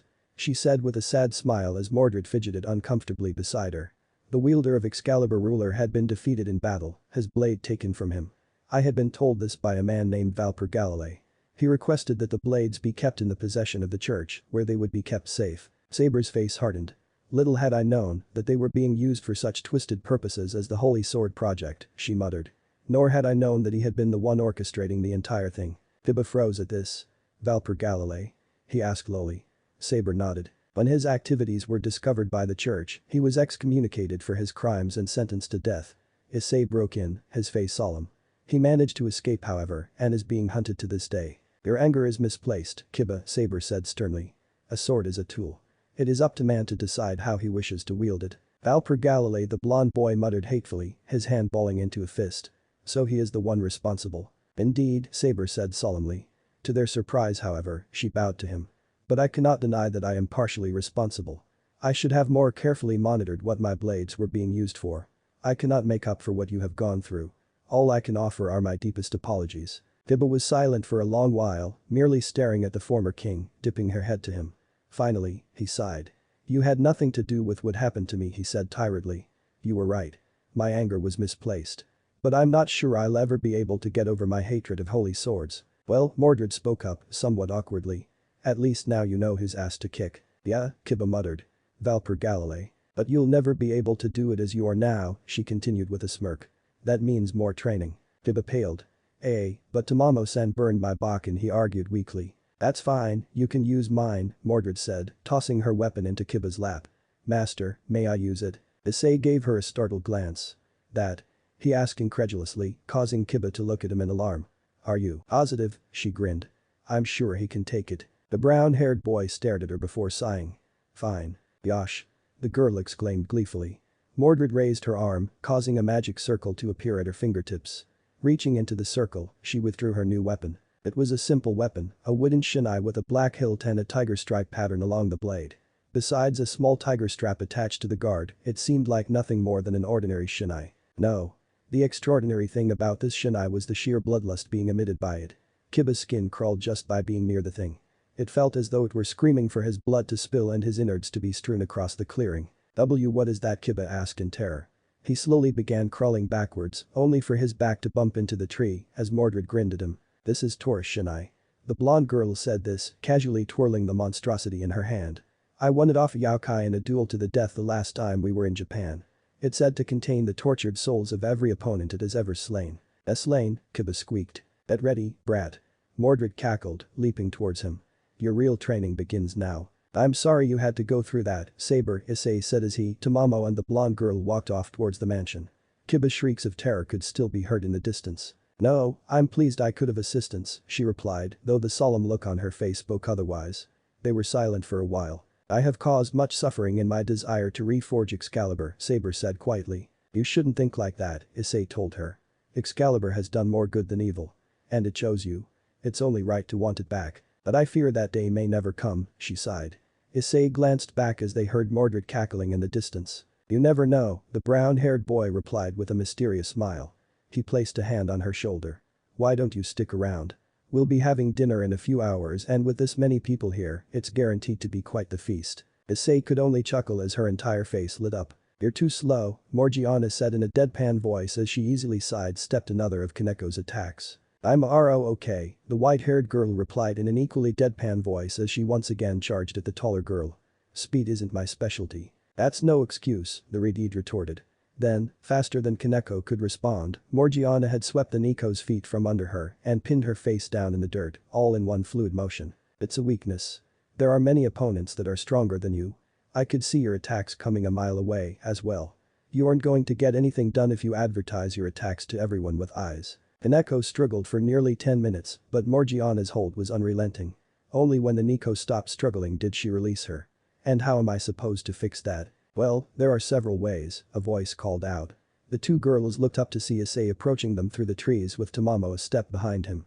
Saber had chosen to wait at the mansion, fantasizing about the dinner to come. Issei entered the clearing and glanced around. The surrounding trees had all been damaged in some way from their spar.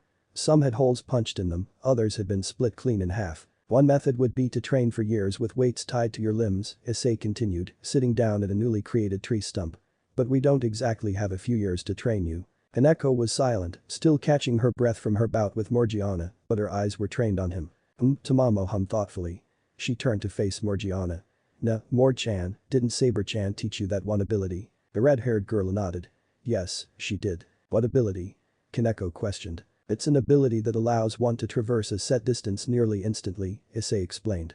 It was designed specifically to make up for the weakness of low speed. It's called Prana Burst. Prana Burst. She repeated the word slowly. Issei nodded. It involves infusing one's own body with prana and instantly expelling it. Morgiana explained. Simply put, it recreates the effect of a jet burst by expending large amounts of odd, Issei finished. But I don't have large amounts of odd, Kaneko countered. But you do have large amounts of another energy source, he replied. Kaneko blinked at him in confusion for several moments before what he meant finally dawned on her. No. You're a nekashu, a species that specializes in chakra manipulation, Issei continued carefully. No. So in theory, you can replicate the technique using chakra instead of chakra burst, if you why. No. Kaneko shouted, her eyes widened in terror. I won't, I can't. Her reaction startled him, and he watched in mild shock as she slowly stepped away from him. Kaneko, no. She shouted once again before taking off further into the forest. That could have gone better, Issei sighed. DSK, you can be really insensitive sometimes, master, Tamamo said irritably as she began chasing after the smaller girl. Issei watched her go in shock. Slowly, he turned to Morgiana, wide-eyed. Morgiana, horrible. She said at length, turning away from him. Ouch. That hurt. Issei clutched his chest and staggered away from her, as though he'd just been struck. Go after her. She demanded. Right, Issei nodded. He paused. Wait. Before I go, I want you to go to Suzuki. Ask her for the medallion. Morgiana looked at him in surprise. That? He nodded. She's become quite skilled at senjutsu, she doesn't need it anymore.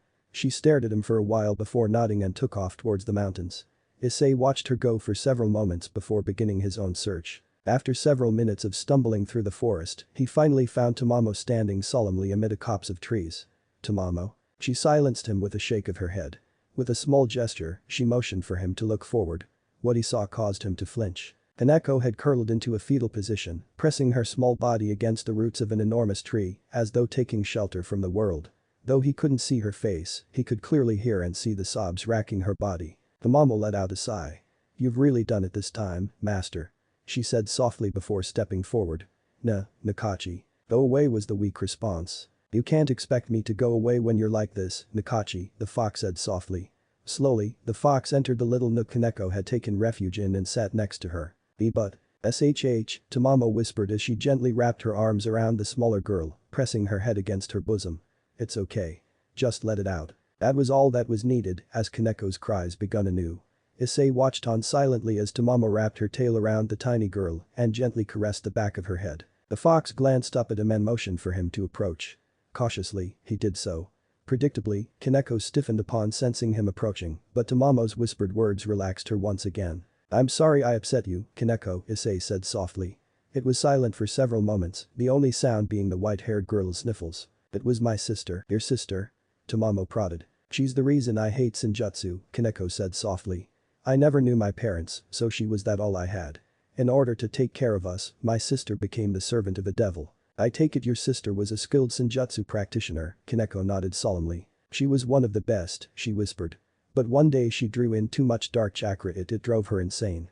In a fit of rage, she murdered her master and fellow servants. I watched it all happen with my own eyes. Oh, you poor thing, Tamamo tightened her grip on the small girl, and Kaneko responded almost instinctively by cuddling into the older girl's tail. Meanwhile, Issei's brow had furrowed. He felt like he had heard this before. A sound drew his attention, and he turned to see Morgiana waiting with something dangling from her hand. The devils tried to stop her, but she had grown too powerful from absorbing dark chakra, Kaneko continued, unaware of the new presence in her grief. She killed everyone and escaped. When they found me inside, amid the bodies, they sent me to be executed. But you were saved by the House of Gremory, Issei finished for her. Kaneko nodded, surprised. Yes, she said quietly. Ever since that day I've been too scared to use my own power. I don't want the same thing to happen to me. I see, Tamamo said. But leaving yourself untrained is just as dangerous, Nico Kai. If you don't learn to control it. I know, Kaneko mumbled into her chest. But, Issei was silent for several moments. I understand. He said with a smile. In fact, he cupped both his hands together face up. Morgiana had long since disappeared, her task complete. But in his hands was a small but intricate talisman. I want you to have this. He said, kneeling to her level. Tamamo's ears perked up at the sight of it and she gave him a surprised look. What is it? Kaneko questioned as she felt the subtle but powerful aura radiating from the gem. That is the Asakani no Magatama, Tamamo told her. It, along with the Kusanagi no Tsurugi and the Yada no Kagami, make the up-imperial regalia of Japan. Kaneko gaped at the legendary artifact in open awe, giving Issei the opportunity to place it around her neck. This is a jewel crafted by the Shinto gods, Issei told her as the Nekomata slowly, almost reverently touched the talisman. So long as you wear this, you will never lose control. Why you're giving this to me? And if you ever lose it and lose control over yourself, Issei placed a hand on her head and smiled. I'll come save you. The small girl blushed and looked up at him meekly. You promise? I swear it. You're back, Morgiana remarked calmly as the three re-entered the clearing. I'm sorry for causing you trouble, Kaneko bowed to her. I'm ready to resume training. Iridide raised an eyebrow. Oh, dinner is soon, so don't stay too long, Issei called out. Kaneko, there's no need to rush. When you're ready, we'll be here. He turned to leave, but a tug on his sleeve prompted him to face her. Thank you, the white-haired girl said softly. Issei smiled at her. No thanks are necessary, he patted her on the head one last time before taking his leave. Well, I think today was a good start, Ria smiled as they all took a seat at the dinner table. What did you all think? She was rewarded with several groans across the table. Ria's raised an eyebrow as she saw Yudo and Chiho both slumped onto the table. Kiba had passed out, while Chiho looked up at her with a crazed expression on her face. Those eyes, she whispered.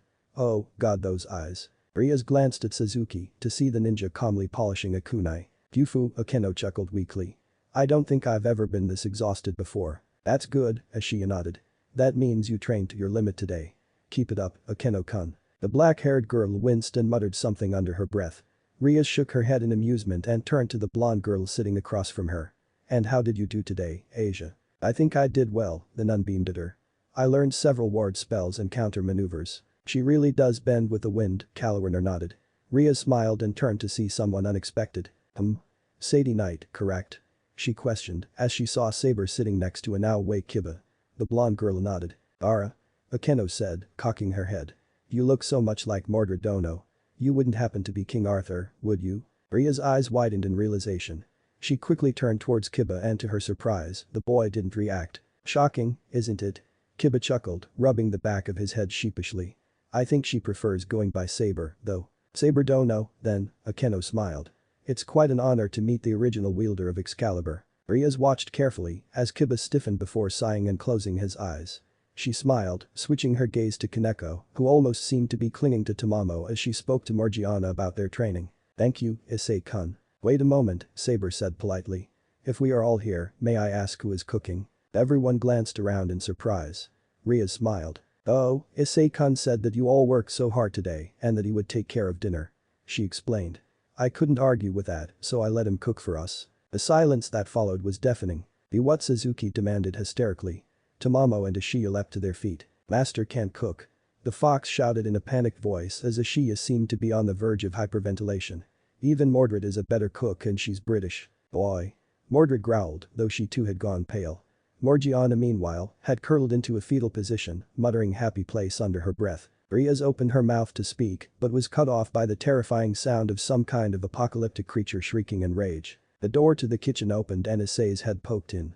It's okay, he declared calmly as a writhing mass of something began pouring out of the stove. I've got it under control. The door closed. They simply stood in silence as explosions began rocking the mansion. A terrible roar was issued by their dinner as they suddenly began hearing the sound of gunfire. Back. Issei's voice was heard over the sound of him beating his opponent with a blunt object. Back in the pot. The roaring was eventually reduced to a small whimper before finally fading into silence. Issei stepped back into the room with a wide smile on his face. His blue apron, that read best cook ever, was stained with various fluids they'd rather not know the origins of. So, who wants pasta? He asked, beaming at them. Issei scowled as he slowly lowered himself into the steaming hot water of Ria's outdoor bath. My cooking wasn't that bad. He grumbled. Issei-sama, Ashiya began.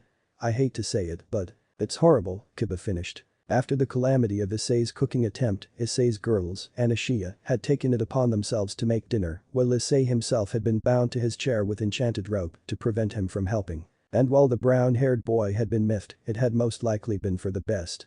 Their dinner had truly been a feast, with each of his servants creating a buffet of mouth-watering dishes from all around the world.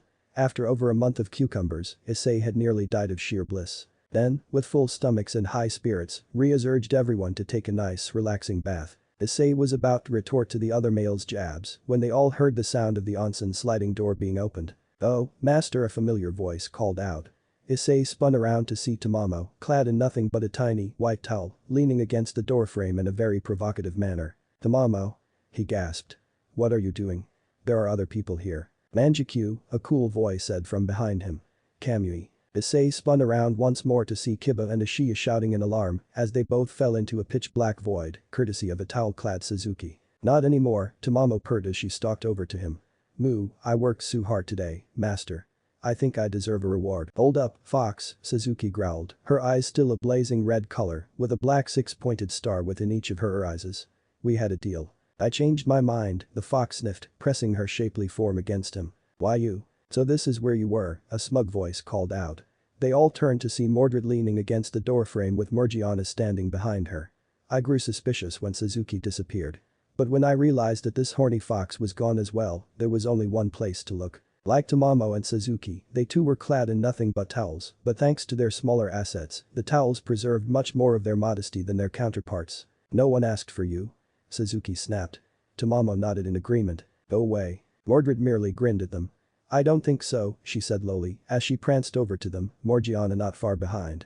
If anyone is getting some tonight, it's gonna be me. Ara? Tamamo questioned, raising an eyebrow. Mord-chan, too. Morgiana nodded. I'm going first. Not happening, Suzuki growled. I'm going first. No, you're not. Tamamo snapped, pressing herself even closer to him. The ninja narrowed her eyes at the fox, and the six-pointed star within each of her eyes began to spin rapidly. Don't do it, Suzuki, Issei said warningly. Manjikyu. I'm serious. He cried. Don't do it. The ninja paused for a moment, her spinning her eyes slowing by a fraction. Master doesn't want his precious Tamamo-chan to get hurt, the fox said tauntingly. Tamamo loves you too, master. He turned to glare at her, which was exactly what she wanted, as Tamamo took the opportunity to shove her tongue in his mouth. Issei could only think one thing as he saw Suzuki twitch in his peripheral vision. Crap. Amaterasu. Let me know in the comments below if you guys want the next part. Also, if you guys are interested in story where Issei does to backrooms and tries to survive there, check the video shown in your left. Thank you for watching. If you enjoyed this video, please like and share this video. And have a fantastic day. Bye.